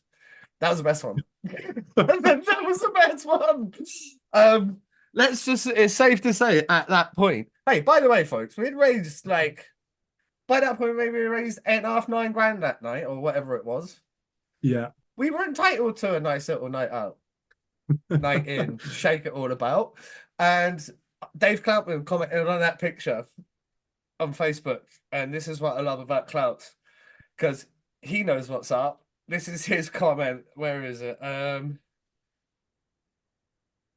lineup steps on the ice as the starting lineup. You just put your whistle in your pocket and get ready to watch. Yeah. Yeah, I love it. Craig Moran, my old bench coach in Slough, came across the bay and said, "It's like, you boys need a bench coach." By the way, Craig is, I've told the story on here. When Craig was in Slough, big fat guy, right? He knows it. He's not going to offend him. He was like 25 stone. We used to drop the gloves at the end of practice. I'd be like 18, 19. He's fucking the only person in my life other than my dad who has ragdolled me. Like, he'd pick me up and just pin me against the plexi. I'd be like, can't do anything. And then I think I told the story when we went out in Bainstone, Liquids, massive, massive brawl. And Craig was a Bison bench coach at that time. And he threw a guy clean through the subway window. So this guy's like, and then we're in there and it's all kicking off. And next thing you see is a guy just go over the top of the subway counter into the back of the wall. Big Craig stood there like the fucking Incredible Hulk. Literally undercover the hardest person I've ever remotely tried to fight. Like, legit, honestly, Bandy. I never felt that level of fear before. Do you know? Like, we've all done it. We square up, we drop the gloves, we grab somebody. You ever grab somebody and thought, "Oh my god, they're so much stronger than me." Like, so much stronger than me. Like, it was. Yeah, when I had junior A trials in Canada, and I dropped the gloves with this native Indian kid, and I grabbed on, and I was like, "Fuck it, I'm gonna make this team. I'm gonna fight my way into this team." I grabbed this guy. He's bigger than me. I'm wearing shoulder pads, and he's bigger than me. And I grab on and realize he's not wearing shoulder pads. So I was like, I'm in trouble here. And I think I ended up getting like 16 stitches in my face or something, but I was still on my feet at the end. Did you make and then the next day, get called into the coach's office. They're carrying 2 extra guys on the roster. So there's 2 more cuts to make. And I was one of those cuts, and I'm there with my face like swollen out here, 16 stitches in my mouth. And they were like, "We've never seen anyone go toe to toe with that kid. He's the toughest in the league. Like, that was a fantastic job. Still on your feet at the end of it. You showed real heart and grit. But we're in a rebuilding year, so we're not going to sign you because you're too old." I was like, "I've still got 2 years eligibility left." They're like, "Yeah, we're rebuilding." I was like, "Oh, all right." That was Plate's Junior B, we go. Plate speak and say, "Learn how to cross over the other way." Not the well, in the UK. How do you learn to skate? You're on the ice 1 hour fucking Monday, 1 hour on a Wednesday. I think it's only Guildford that actually changes the direction. No, back in the day, shout out Leroy, my boy Leroy Wilson, Basingstoke. He used to let you spin around the other way and have a little fucking few hot laps. But the session skaters that can't skate, everyone skates anti-clockwise. I remember when I got to Florida, thought it was pretty good. Was doing pretty good. And then at the end of practice, by the way, and you're going, I was a top scorer in the under-17 conference that year, yeah? I get to Florida and my coach made me skate around the center circle for fucking 25 minutes at the end of every practice. The other way. Just crossover, crossover, crossover, crossover, crossover. John Sitko, fair play to him. Like, when I was at Romford, he was like, "Buddy, we got to work on your skating," and he would stay at the end of practice. He didn't have to. Like, absolutely beautiful for this. Take the padlock out your skate. Yeah, and he would just make me do like the iron cross, like practice crossovers, like forwards and backwards, and he would just run through it with me. And he just absolutely didn't have to do that. And I remember when Erskine Douglas took over as head coach, and he put me on 2 weeks' notice, and then got sacked before my 2 weeks was up, so I got to stay. Who was that for? Yeah, because my feet weren't Oh, quick enough. imagine, like, So the by the boys got way, me smaller shin pads, so I went tongue out. They painted my tucks black, so my feet looked faster.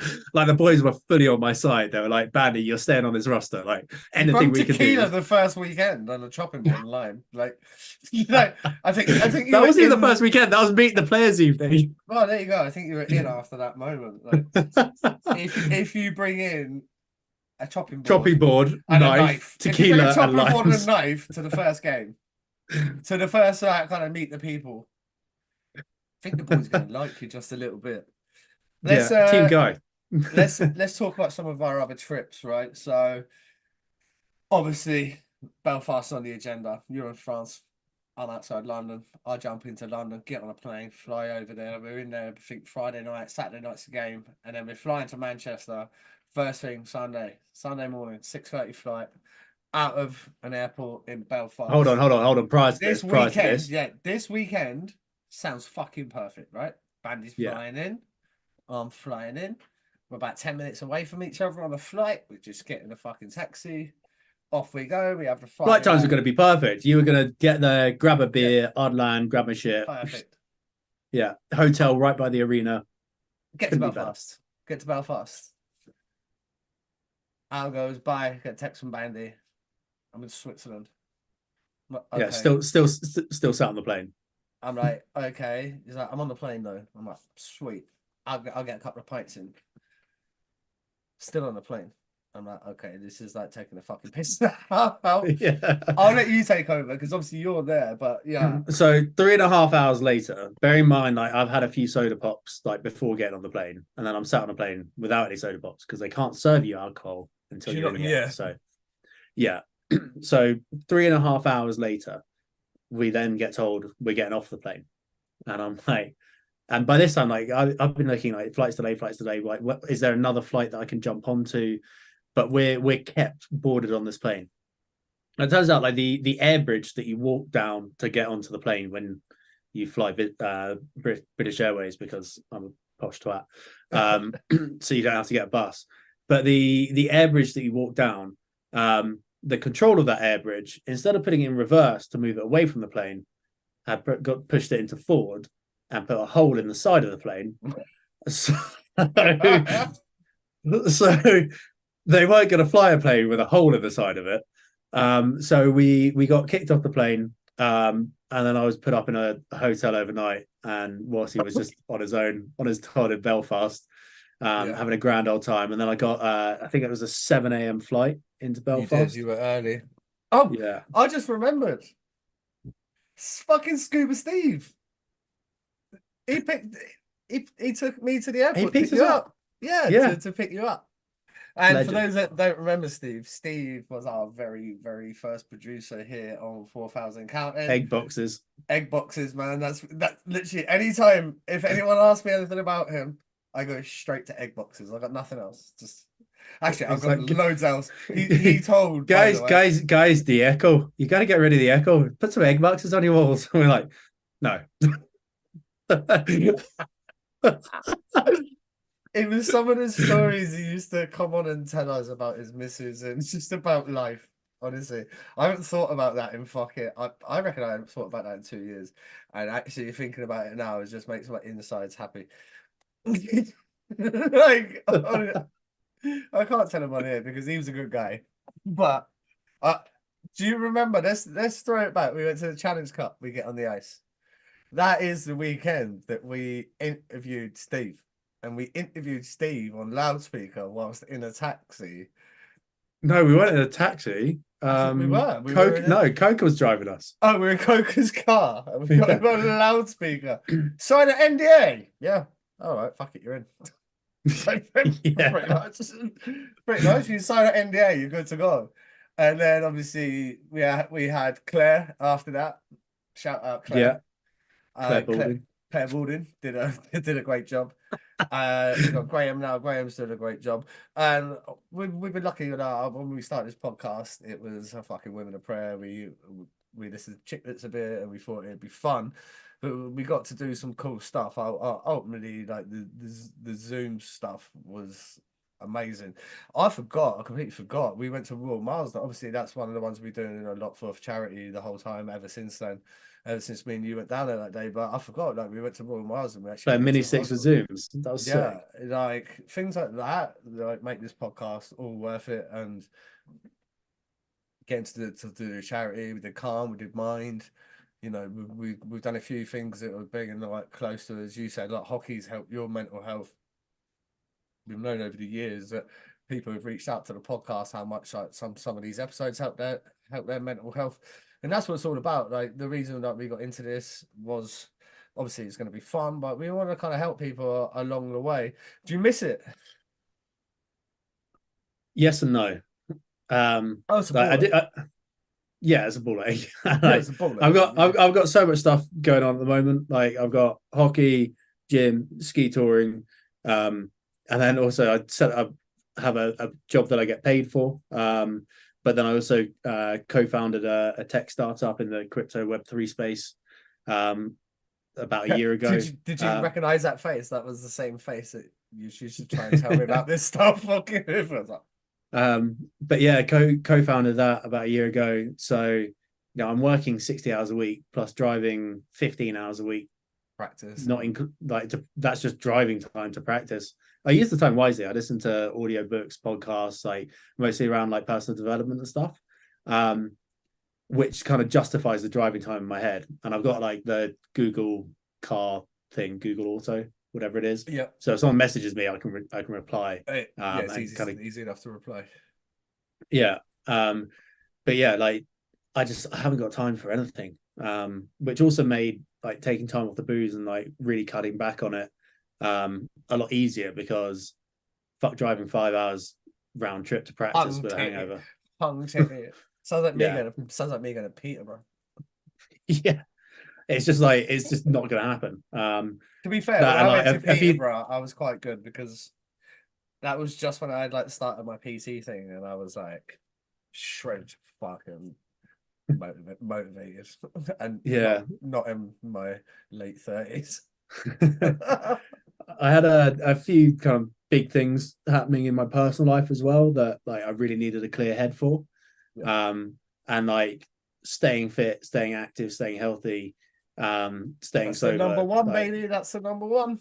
Like massively helped with that, like processing everything. And also, actually, I tell you what, the people say to me that if they put themselves in my shoes, being sat alone in a car for that amount of time on your own, they would have thought it was the worst thing in the world.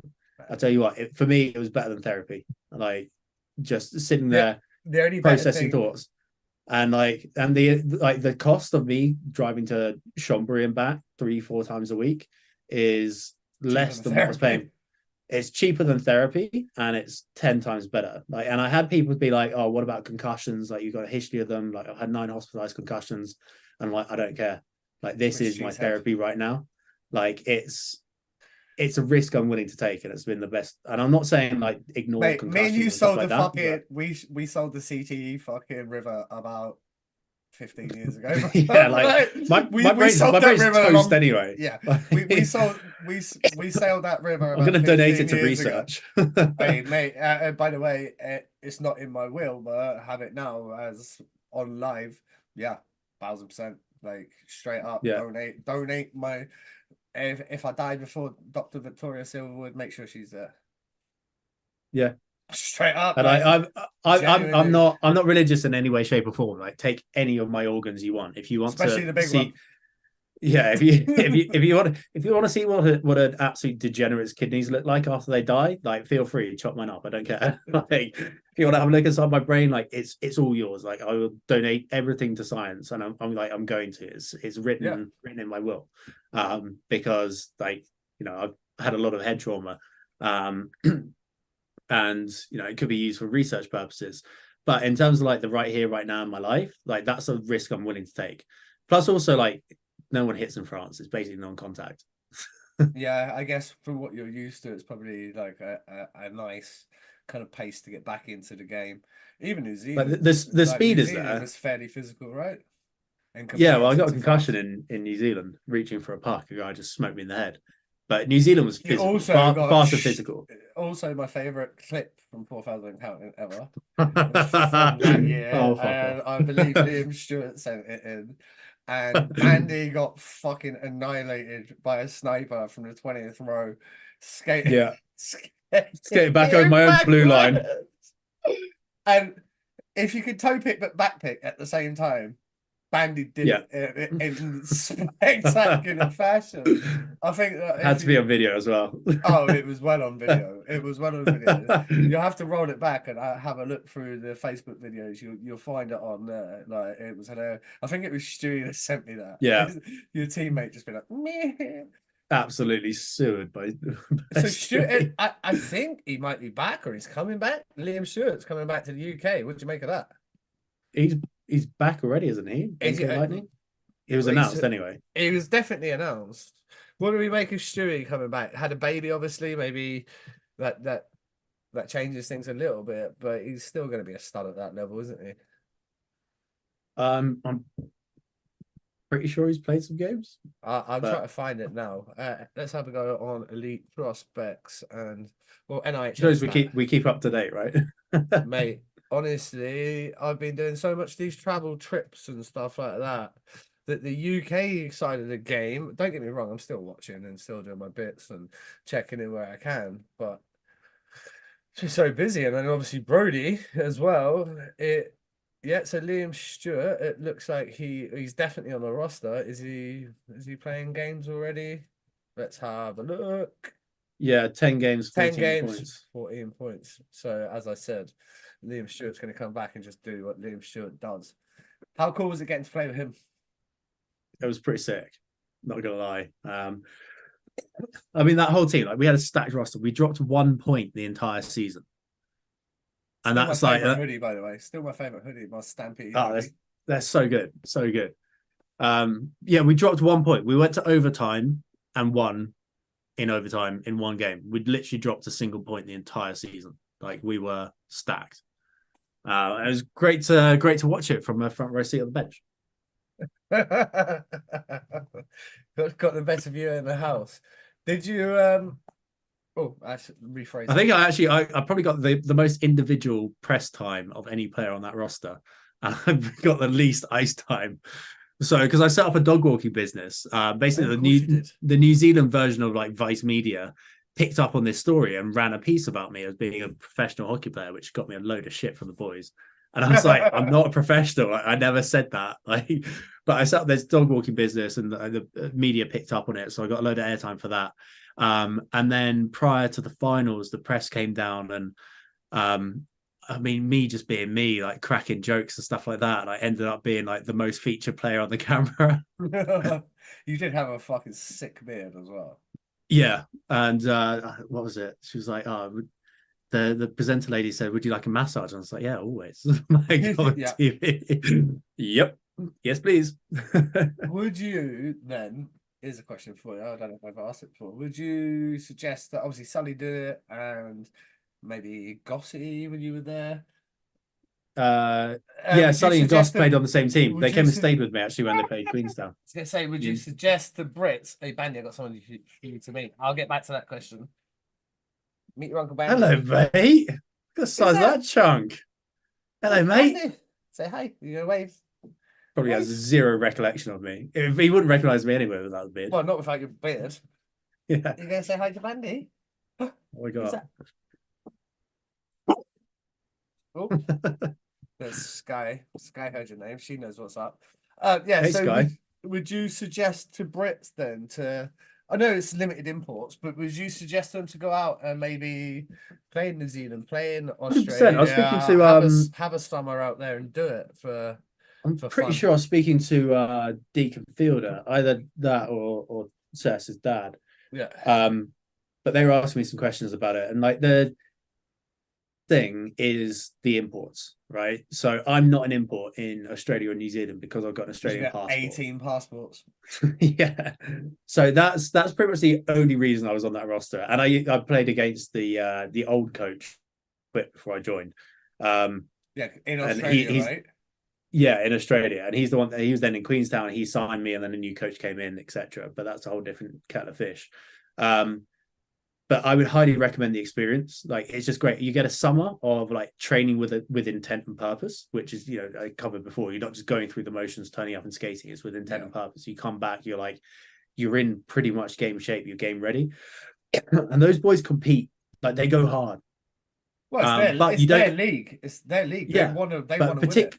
particularly in New Zealand. So Australia, you actually these days you play quite a lot of games. I think you play 24, 28 games. New Zealand, you play 16 games.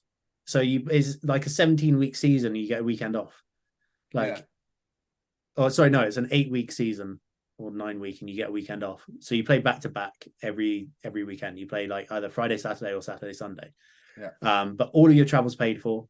If you go to a different city, depending on where your team is, you either fly there or you drive there. If you fly there, the team will let you change your return flight so you can go and check it out. Like, okay, that's nice. Yeah, it's like we went to Auckland, and I actually didn't, because I think they took me up there with them, even though I wasn't playing because I had a concussion.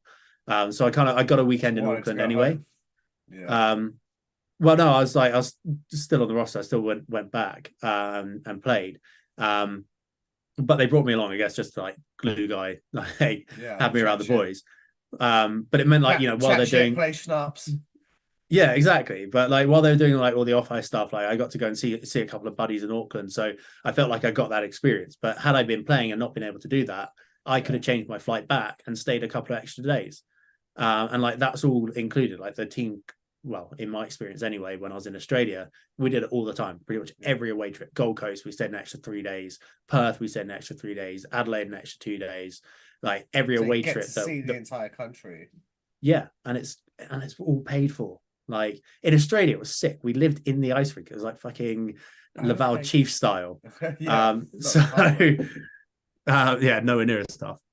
Still the toughest starting lineup that's ever been put on was Laval. There's a famous photo, and they're all standing away, and it's like Bossy, Morasti, Sugden, Christensen. I can't remember who else. Cote, maybe. I don't know. It was 5. It was murderers row. How would you feel? Like, I like a tilt, love a tilt. If I'm stood opposite that, I'm thinking, fuck this for a laugh. So if you're one of the guys that doesn't fight, how would you feel? Eeny, meeny, miny, no. Like, I have to do the old Dean Tonks. I don't know if I haven't told the story in the pod. I'll probably have it at some point, but not for a long time. I'm playing for the Isle of Wight. You've definitely told this story. I know it. Yeah. Playing for the Isle of Wight. We're away in Peterborough. And we're losing 11-1. And when I say losing 11-1, like, we're getting fucking buried. 45 seconds to go. We call a timeout. Like it's going to make any difference. We call a timeout. But me, Colsey, Norm, Andy Robinson, Richie Hargreaves on the ice.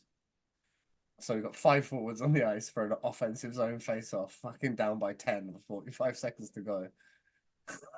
Like, win the draw, lose the puck. It goes off the boards. And Dean Tonks goes down on a breakaway, goes through the legs. Shelf. I jump him. While I'm jumping in, Norm comes in and hits him.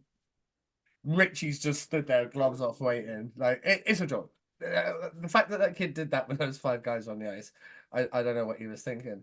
But anyway, when he realised and he actually started thinking again, I've never seen this before or since. He got off the ice at the team bench and he walked around the rink. He walked around the outside of the ice rink, so under the bar at Peterborough and back into the locker room. I don't know. Have you ever seen that, Bandy? Yeah. As in like the rink? Yeah. No, have you ever seen somebody with like seconds to play on the clock just be like, nah, I'm just gonna walk around the fans into the changing room and just obviously, I mean, fair play to him. Also fair play to him because that year at Coventry, he walked up to me and I was stood at the bar having a pint. And he walked up and he goes, "What, I think I owe you a beer."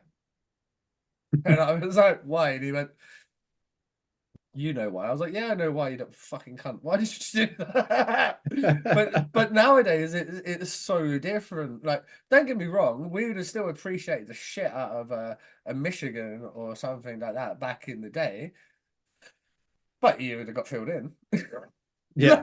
I mean, that was a great goal. You have some skills. Now, are you But you tough don't do enough? that in front of us. Are you tough enough to be able, like, hey, you know what I mean? Like, if Chinny did it, you'd be like, okay, even Chinny would have to go. Like, Yeah. even Chinny would have to go. I want to ask you, because obviously we was the one doing the questions on here. You know, we do story for the boys and all that. We'll get to that in a little while. What was the kind of fondest memories you have of playing? Obviously, notoriously most of the time NIHL 2, sometimes up with NIHL 1, and then you got your time in EPL with the Raiders. But what's the kind of fondest memories you have of playing, and what teams and what guys were the ones that? Oh well, that face tells me everything I need to know. So let's go. I'll just let you have at it. So some of the fondest memories were actually under 19s. We were such a close knit group. We weren't best. It was B League, but like 75% of the team every weekend game or not, we were around at each other's houses, like just shooting the shit, having fun. Normally Dave Fernley's house actually, because his parents owned a restaurant, so we'd just get cases of beer and I just have a wild time. And I remember one time one of our teammates, he'd always give it the big one, but like harmless and shit hockey player.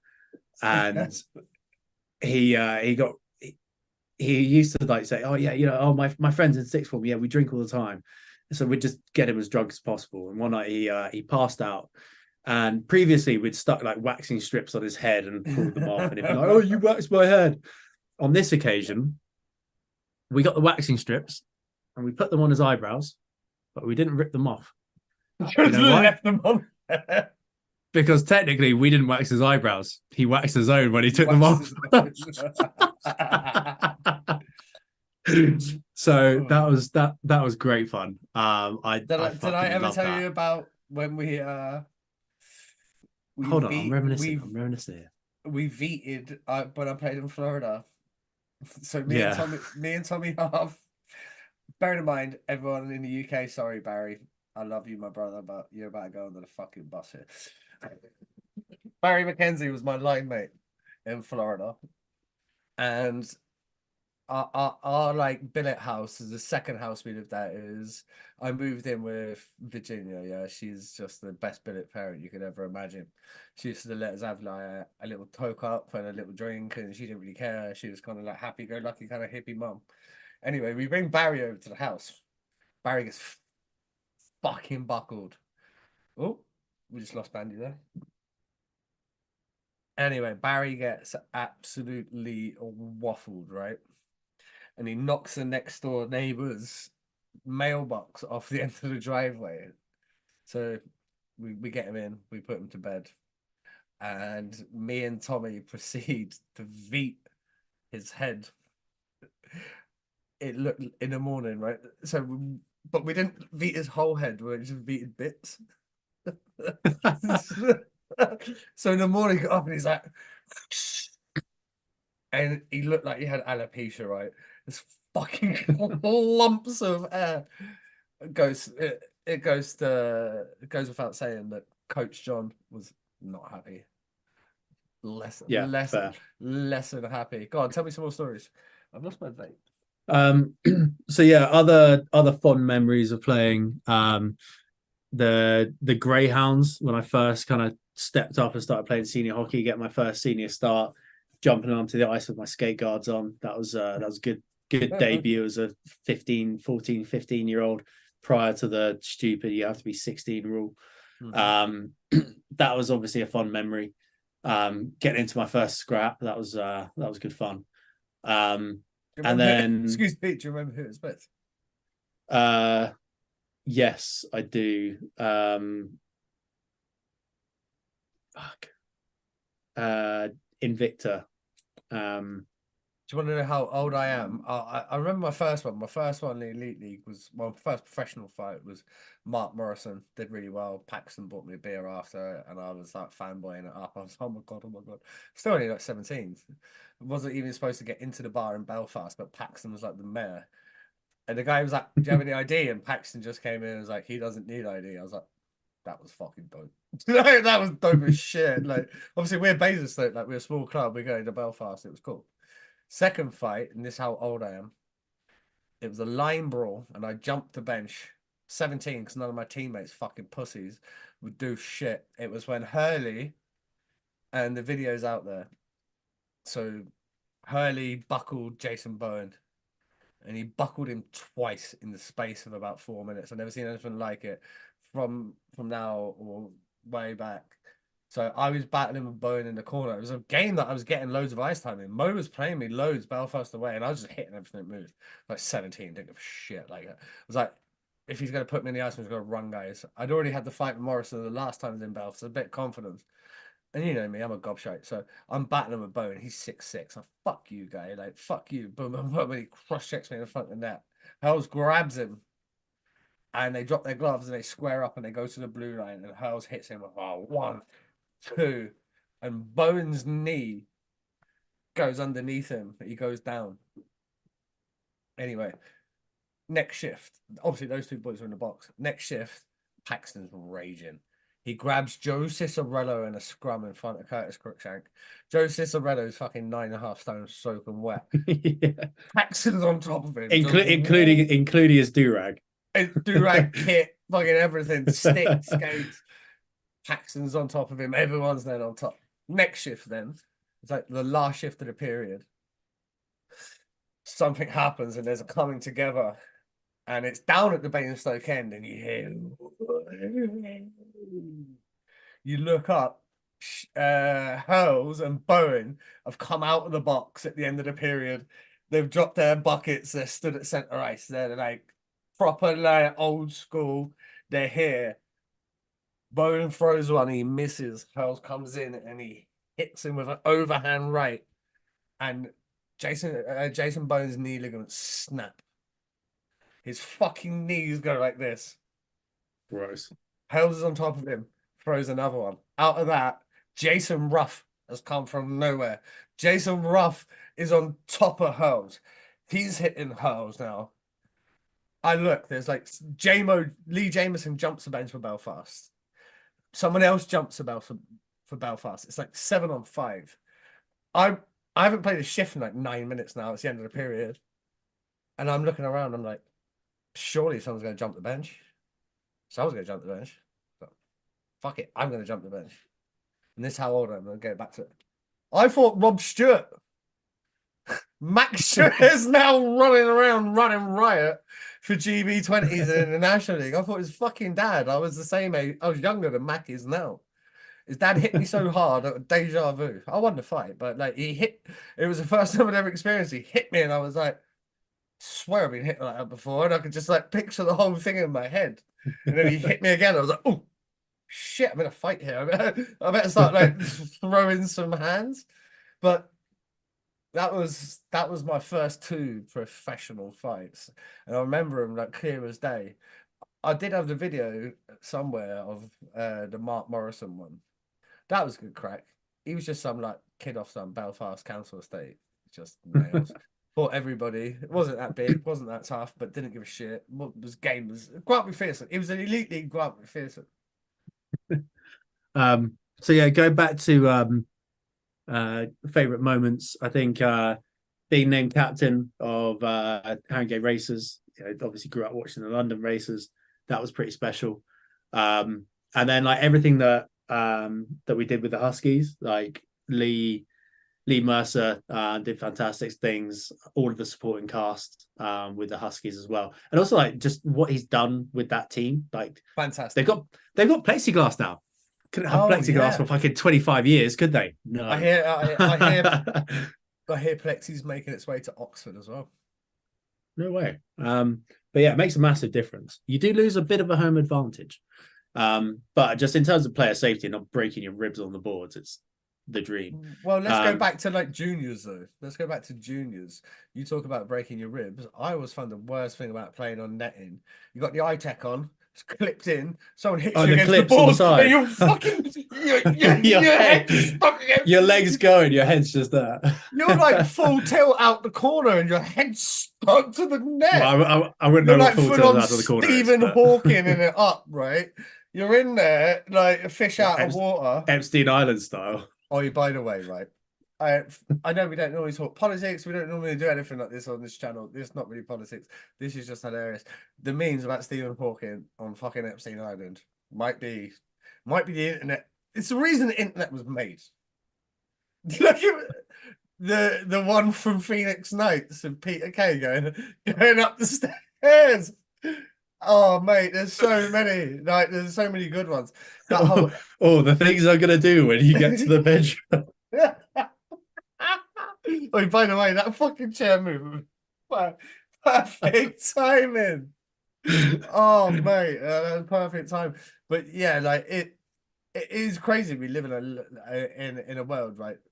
Let's get serious for about 10 seconds before we go back to the fun stuff. It's crazy we live in a world where this has just been allowed to go on. I've got a kid now, and obviously you met Brody a minute ago. If you're new here, that was Brody. It's fucking wild that shit's gone on, and because these people are so powerful, and they're in such powerful positions or hold that kind of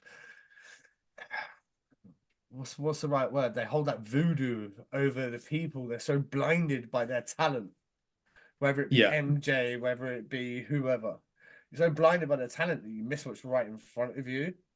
And yeah, it's just fucking horrible that we live in a time like this. Hopefully, we actually start to see the real names on that list, because there's about 3,000 names on that list, and you've just gave us all the names that we already know. So let's see when you actually start. Other than Stephen Hawking, that was. By the way, that was left field. That was left field. Yeah. Oh, by the way, how disappointed are you? Cameron Diaz is on the list.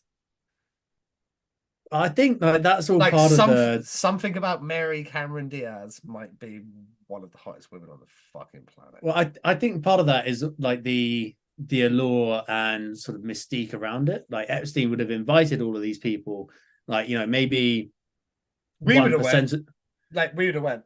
I mean, like, if someone said, "I'm going to bring you to a private island on a private jet," how would you like to jump on the jet and come to a fucking and I think like, you know, maybe like 1% max of the people involved in all of this were like involved in it. So you pad it out with all of these people you just invite to your private island. They have a great time. They're all like, "Oh no, he's just a lovely guy." It's all part of like the fugazi behind it to cover it up. Okay, right. So obviously I watch a lot of this kind of stuff on YouTube. I don't know if you're with it or no. How much do you reckon then Epstein? Here you go, folks. A bit of conspiracy on 4,000 Count. How much do you reckon Epstein was involved with the CIA then, in terms of being intelligence? Because the sentence he got given when he first actually got convicted of having sex with a minor was 13 months on a community support program, back to work program. And then we've had interviews that have come out since with, you know, agents that said they wanted to arrest them and got told to basically stay in your fucking lane and stay within your pay grade, like you leave him alone. Do you reckon it was just one massive because you're a smart guy?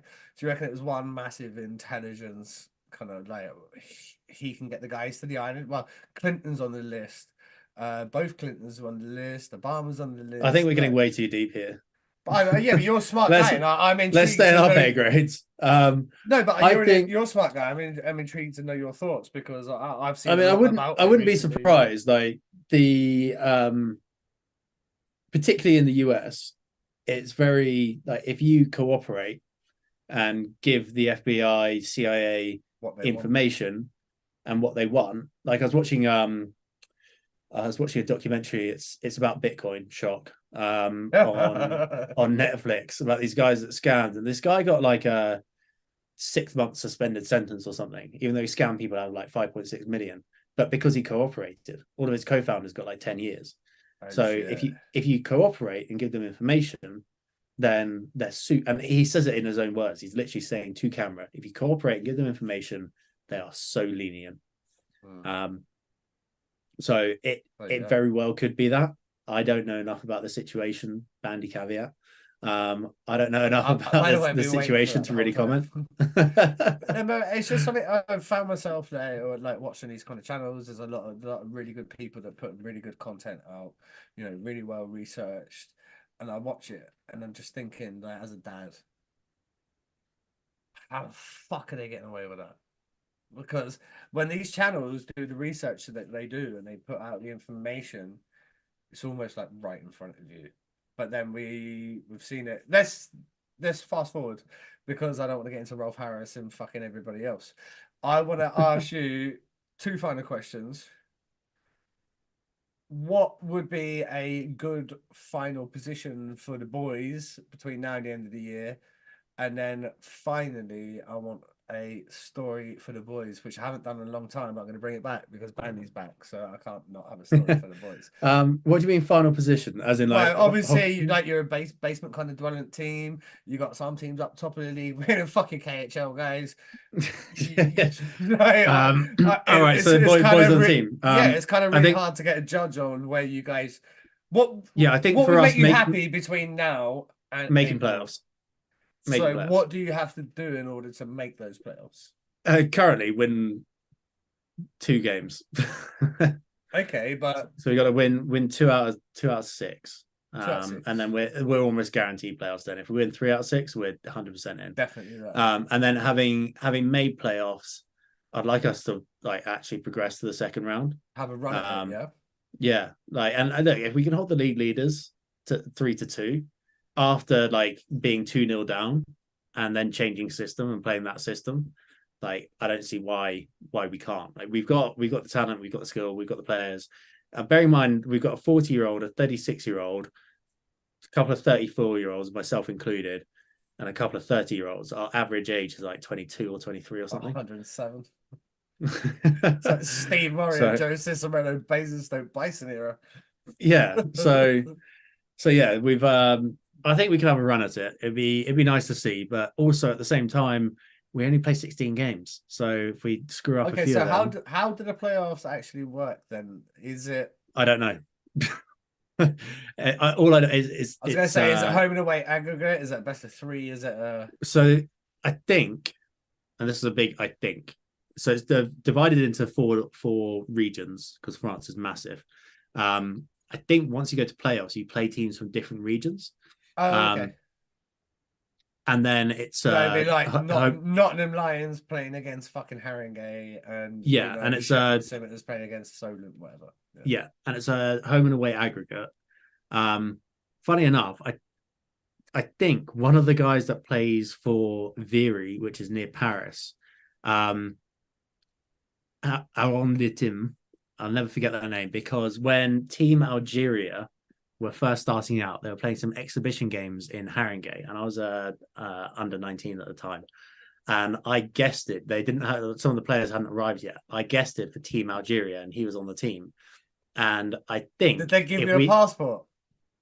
Sadly not. No. That's not in the collection. But I did guess for Team Algeria, and he still plays for Viry, and he seems to think that's that the maddest thing ever. Like, I guessed it for Team Algeria. Is a sentence I never thought I'd hear on 4,000 Encountered. From one of the wisest guys you'll ever meet. Yeah. From the wisest guy I've ever met. Yeah. And yeah, he plays for Viry, and he seems to think that if we make, like, that bottom seed in playoffs, that we'll play against him, and, like, that would be pretty cool because he's almost 50 now. I think he's 48. So, like, what, and he's still playing? Yeah. Well, I was under 19s at the time, right? I'm 34 now. Yeah. So, well, yeah. Fuck. So tack on, for argument's sake, years. Yeah, 20 years, and then, like, to play each other in the playoffs, like, that would be pretty cool. Right. So yeah, let's move on. Story for the boys. Story for the boys, ladies and gents. If you're new here, we used to do this quite a lot, and interviews are kind of progressed now that we're on YouTube. It feels a little bit different doing a story for the boys where the fans are going to get to actually see it. So I don't like to ask it as much, but back in the day, some of the stories for the boys when it was audio only. Again, I would suggest you go back and just listen to the last 5 minutes of every episode we did for about 125 episodes, because the best stories are in the last 5 minutes. And I know Bandy, and I know Bandy's got something up his fucking sleeve for the people, because he's not coming on his podcast and not something up his sleeve. Bandy, give me a story for the boys. So this is a story that I can actually tell on the podcast. Um, I mean, they help. I've got plenty that I can't tell, but so this is must I'm be so maybe, fat. I was so fat. I was so fucking fat. no, this you weren't there. This is a different I thought you weekend. were This gonna isn't go that Isle of weekend. Wight tournament, no? Not the tournament, but it's on the Isle of Wight. Oh, okay. I'll take that. So Isle of Wight tournament. Those stories, the good ones, can't actually be said on air. But it was Apart from the post. wingy one that we've already told on there. Yeah, And then It was they text us be like, boys. Sorry, mate. But I think it was post Isle of Wight tournament. But anyway, I'm playing for Hand Game Racers, and we've got Isle of Wight in the league and the cup. So, I was saying earlier, like, it's stupid going somewhere twice, 2 weekends in a row. We condensed them. We played them Saturday and Sunday. We stayed in some trailer park just outside of Ryde on the Isle of Wight. We had a team curfew. Some of the like the little cabins had hot tubs and stuff, so the boys had a good time. Well, I've obviously got quite a few friends down on the Isle of Wight. So we had a team curfew of 10 p.m. So at 10:01, I'm out the back door. Steve Slater's picking me up. And by the way, ladies and gentlemen, just Google that guy. And so this is a Saturday night. So picks me up, put on some good tunes, and drive into Ryde. Go out in the town with a few of the boys, and we ended up in Balcony Bar. There was a bird in there that she had a no entry tramp stamp tattoo. I'd shit you not. It said no entry in graffiti writing. And we're walking out. So after this night out, we're walking up Ryde High Street. It was Jamie Lee, Beauty. A couple of other fucking beauties as well. He's wearing a sailor's hat for some reason. Must have been there. Larks must have been there. Yeah. All those boys. Walking up Ryde High Street, and we're like giving the shit because it's like 4 a.m. and we're playing each other the next day. And it's like, yeah, I'm gonna do this to you. Sort of like barging each other into shop windows, and it's all good. I got a bit carried away, so I'm like, well, I'm gonna do this to you. So I run to the other side of the street, loop back on myself, and then run back and jump full body into a shop window, expecting it to be a solid shop window. Solid double glazer. And 100% single glazer. I go straight through this window. Alarms are going off. And I stood in this fucking army surplus shop, like, shit.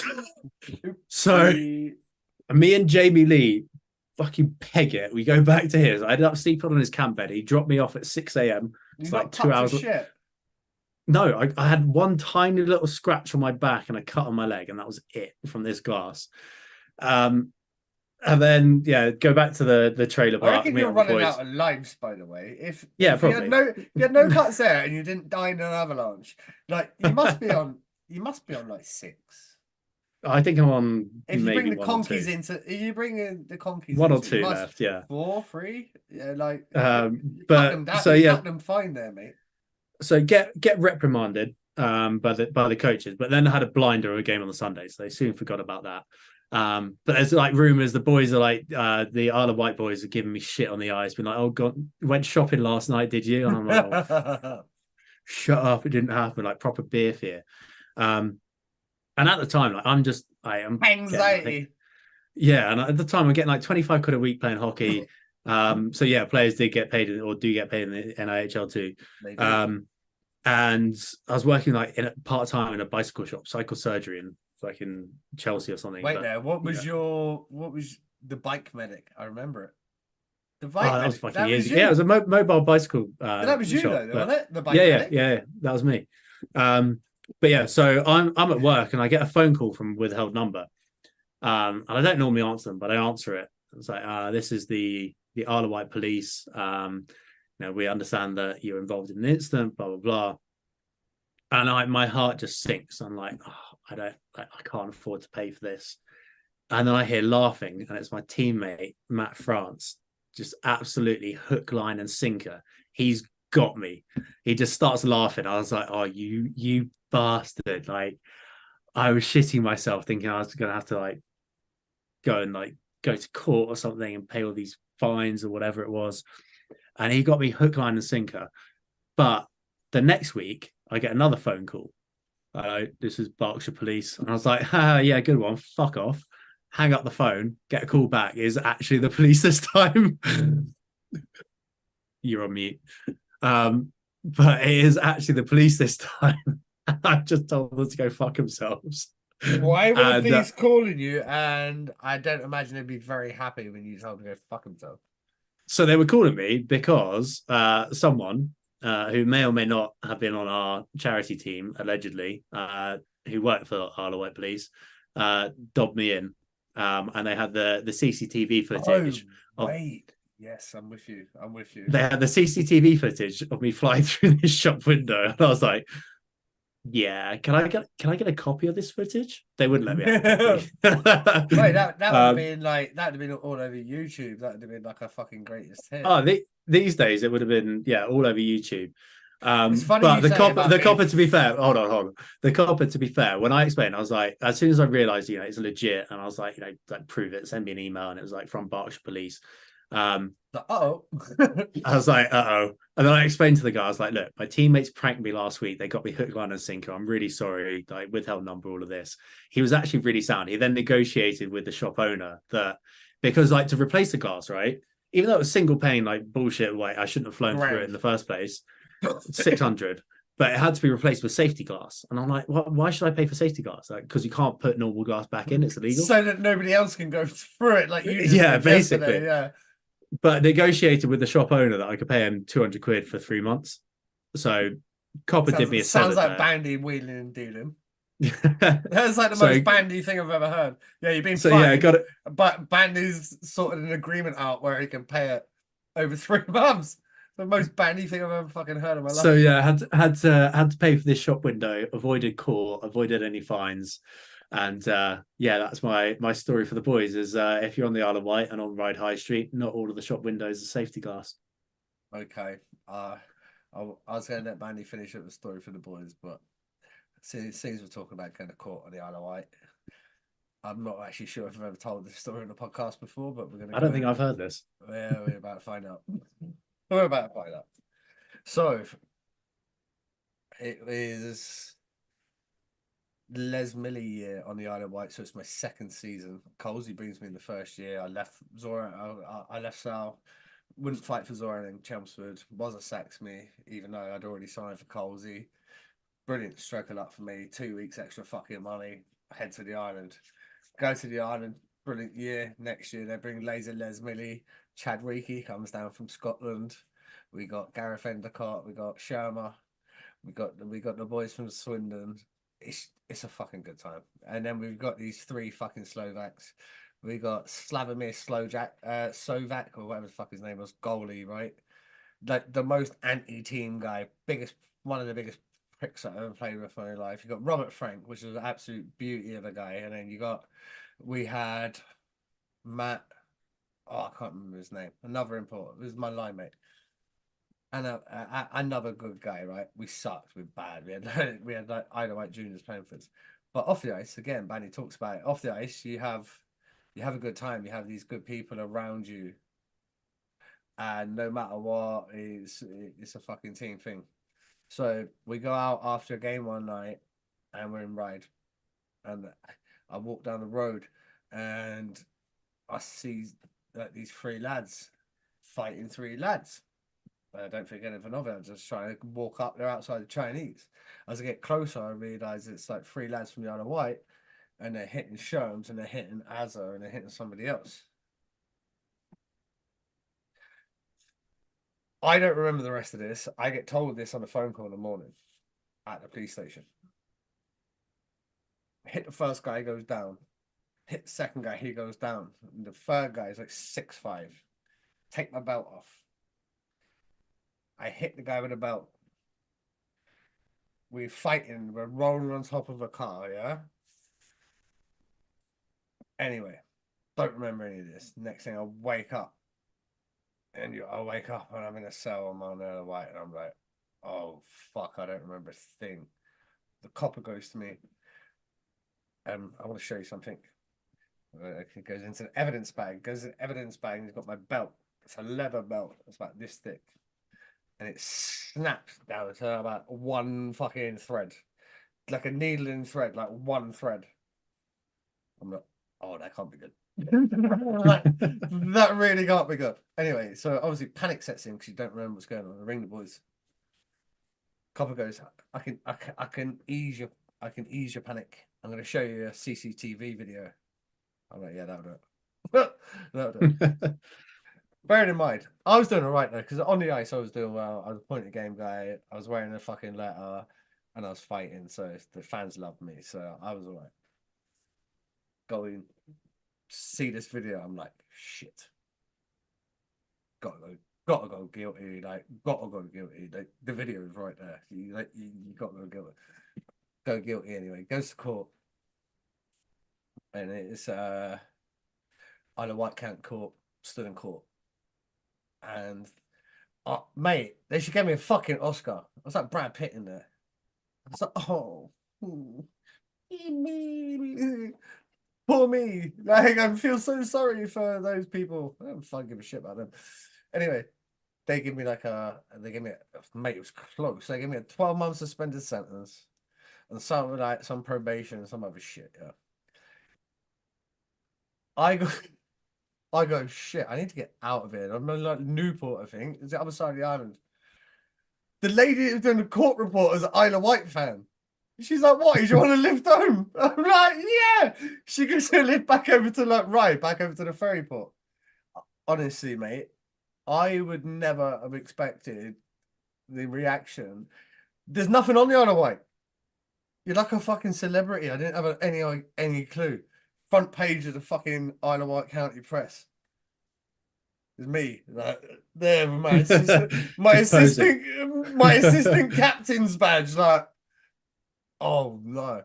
But it's just a lesson to the kids right now. Yeah, you make mistakes. Yeah, you make mistakes, and life goes on. You fucking learn. You grow from them, and you do these things. Like, I know. I think we've grown. I've definitely grown since I started the podcast. I've grown since the last time I spoke to you, and definitely grown since that young guy that played on the Isle of Wight that was jumping in fights. It was probably nothing to do with him, but you know, how hard? That's one question now. It was like to ask tough guy.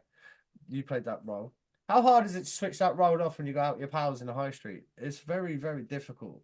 You can't switch it off. You can't switch off being a protector. Like, you protect people. I was going to say it's more like the protection thing. Like, if one of my teammates is off the ice, and in fact a couple of times on the ice, I've been like, "You've been a prick. I'm not backing you." That's you. Yeah, like that's go over there. Like, that's you. Yeah, if you want to do that, you chop the guy in the back. He wants to punch you in the face. Better learn drop your gloves, son, because that's you. Like, you go fight your own battle. Like, I'm not gonna, off you go.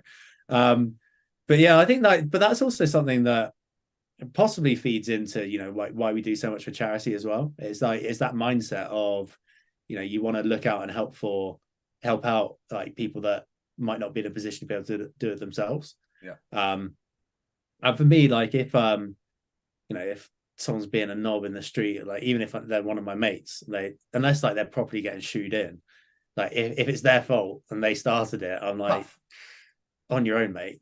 But if someone like comes in and starts acting like Billy Big Bollocks, trying to pick on someone or take advantage of someone in a worse situation, then, like, you know, it's hard to like not step in.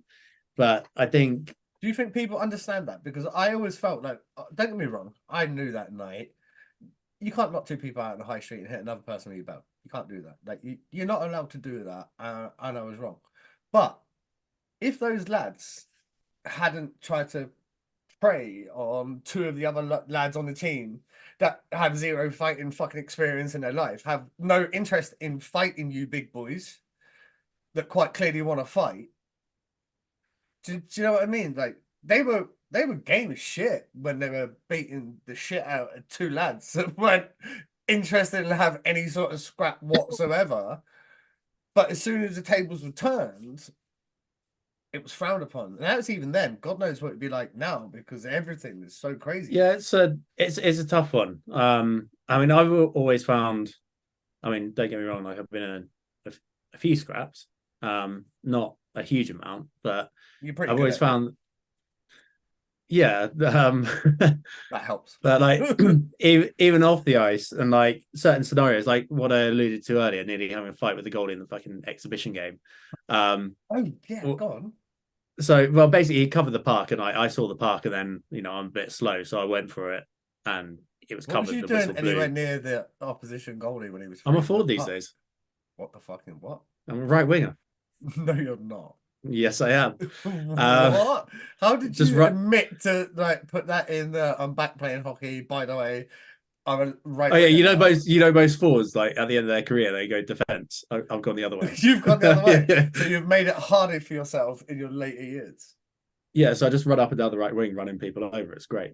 Because earlier you said went behind the net, and I was like, "What? Did your fucking D-man change when you were in your own end?" Like, because you were like, he went behind the net and he running. My brain was going, "Did his fucking guy that he was switching no, for just change in his own end and Bandy's come around the back and smoked him? So you're a forward? yeah, I'm a forward now. The fuck?" Things I never thought I'd hear on this interview would be Yeah, so Ali Band forward extraordinaire. So I've got to poke the puck. He's covered it. Whistle's blowing. My stick's like taps his glove, and he's fucking lost it and come at me. And I'm like, buddy, you don't want to do this. And he's like, oh, fucking putain, American, speak parler français, and like speak French in this country, all of that stuff. Jab him in the throat with a fucking head. And he's like raised his blocker at me, and I've just pushed his face back and gone, seriously, I'm in a good mood. Don't ruin this. Yeah, we have guys like Bubbles and Moffat in goal, and Carl Ambler in goal in the UK, mate. Wind your neck in. Yeah. And like the best bit is because it's an exhibition game, right? Like we all play together. Like it's all like it's a complete fugazi. Like some of us dress up in the Penguins kits, like the pro team. Some of us dress up in another kit, and it's all interchanged every week. And we play like beer league together. It's a tourist trap. It's a tourist trap, yeah. Like legit the biggest tourist trap on the planet. So I'm sat next to him in the changing room, and after the game he comes in and he's like, "Oh, it was like 10 seconds late," and I was like, "We're going to draw a line under this, but if you ever raise your blocker to me again, you're going to like you wouldn't be here talking to me right now. You'd be in fucking hospital. So shut the fuck up." And yeah, funny enough, after that, but like just the stone cold, like just the calm. By the way, is he the actual Morzine goalie? No.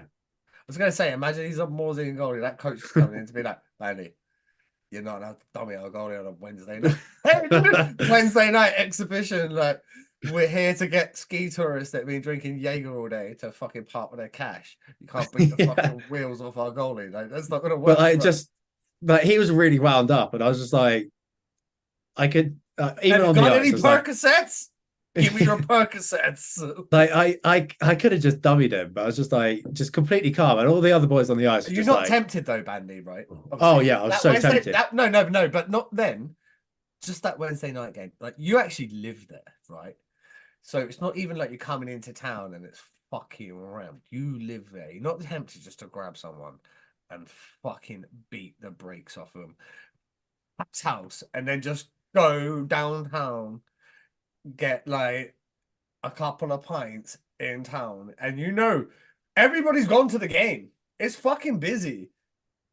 There must be that ego in you a little bit where you go, if I just beat the fucking wheels off someone, because they can't tilt you there because they don't know how to tilt.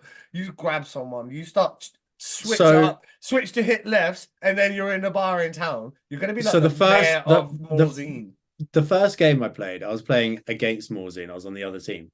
And what they do is they take some of the Penguins players and split them onto two teams. This last Wednesday game, when I nearly had a fight with the goalie, it was a shit show because there were no Penguins players there. So it was just free for all. It's supposed to be like minimal contact. There's like guys just laying each other out, no penalties being called. Like it was carnage. There was a genuine brawl. The fucking linesman threw a stick at one of the players, and then the player fucking punched the linesman in the face. I shit you not. It was carnage. By the way, how's this not the story for the boys? Right, this is the last story, folks. After this, we're done. But go on. It was just carnage. Like there's like yet another late hit that doesn't get called. So line brawl fucking breaks out, and like everyone knows each other, but like they all take it way too seriously. And then the linesman like picks up this stick and just throws it at the player as if like just fucking take your stick. And it beans the player right in the visor. And he goes, fuck this, just grabs the license and punches him in the face. Yeah. And then everyone bundles in, and like the referees are in there, everything. It was absolutely wild. But like, final story for the boys. The first exhibition game I played, this like 4 years ago. Bear in mind, like, the first time I've been on the ice since I got to Morzine was when there were shorter guys inviting me out for a Penguins practice, like with the pro team. I was like, oh, fucking hell, blew a hip flexor out, shocked. But like, start playing the Wednesday exhibition games. The boys are, I'm friendly with all the boys. They're like, yeah, it's full contact, it's full contact. So now it's now his mum is now my landlord, by the way. But in this game, he's coming down the wing and he's like, I think maybe 18 or 19 at the time. Yeah. And he's got his head down. And I just hit checked him about a meter away from the boards, and he went flying back into the boards. And then this guy Joffrey, like, with like good powers now, but at the time he didn't know me, and he was sort of the Morzine tough guy. He comes over like jabbing me. I just looked him dead in the eyes, and I was like, "You really want me to beat the wheels off you in front of 1,000 of your own fans?" And he went, "No, I'm right." I was skated off. But that's the thing, like, neither me or you the toughest. We're not. No. But hey, we're gonna show up. Yeah, we're gonna show up, and I think he thought I was just like this. We'll hope for the fucking best, because guess what? I've had 70 plus on the ice. You've probably had 50 plus on the ice. You get pretty experienced at it. Like, take chances. I don't mind. Yeah, it's like, just this guy. Like, don't get me wrong. He was big-ish. They think that. And then you punch him in the fucking face, and I was like, that mate, goes away really fast. And I was just thinking, like, this is my first exhibition game. Like, and at the time, I was still kind of trying to get onto the Penguins roster. I was like, I don't want to. I'm not being funny, mate. How the fuck were you trying to get on the Penguins roster? Because fucking Greg Blaze was like, oh yeah, I'll get you a tryout, and I just come from New Zealand. Like, I could have made the roster that year. He's your favorite human, right? Mixed feelings. But anyway, we should probably wrap up here. We should wrap up here before we go down a rabbit hole. Ladies and gents, I hope you've enjoyed Bandy being back as much as I have. It's been fun. I am heading to Barcelona in about 36 hours. I'm going to be bringing you a game from the Spanish league. Jordan Bressa promises me it is like the top of the NIHL. You need to meet up with my old teammate Ryan Strayer, who is in Barcelona. He's been trying to get onto that roster. The coach has been a bit funny about it, but I'll put you guys in touch. He's an absolute beauty. You'll love him. So I'm going to be there. I was going to be going and watch a football game on Sunday, but I guess it's been rearranged thanks to the fucking Champions League. So if you're in Barcelona on Sunday, you want to get waffled, come find me. Hit me up. I'm going to be there on my own. I'm going to go and do Sagrada Familia because it's fucking unbelievable. Park Güell. I'm going to do some sightseeing bits. Obviously, everybody knows that what he likes to smoking. There is a great culture in Barcelona, so I'm going to go and partake in a bit of that. And good food, good wine. Go see Las Ramblas and just do everything that's fun in between. But ladies and gents, this has been fun. That's been Alistair Band, former co-host of 4,000 and Counting, co-founder and co-creator of the shenanigans that has preceded. It's been fun. It's been great to reminisce with Bandy, but we will. It's been great to be back. We were great. Oh, well, mate, you're welcome anytime. We will see you guys, ladies and gents. Subscribe if you're new here. Subscribe. If you're already here, stay subscribed. More of you are watching every time, and we want to see more of you on the next episode very, very soon. Peace.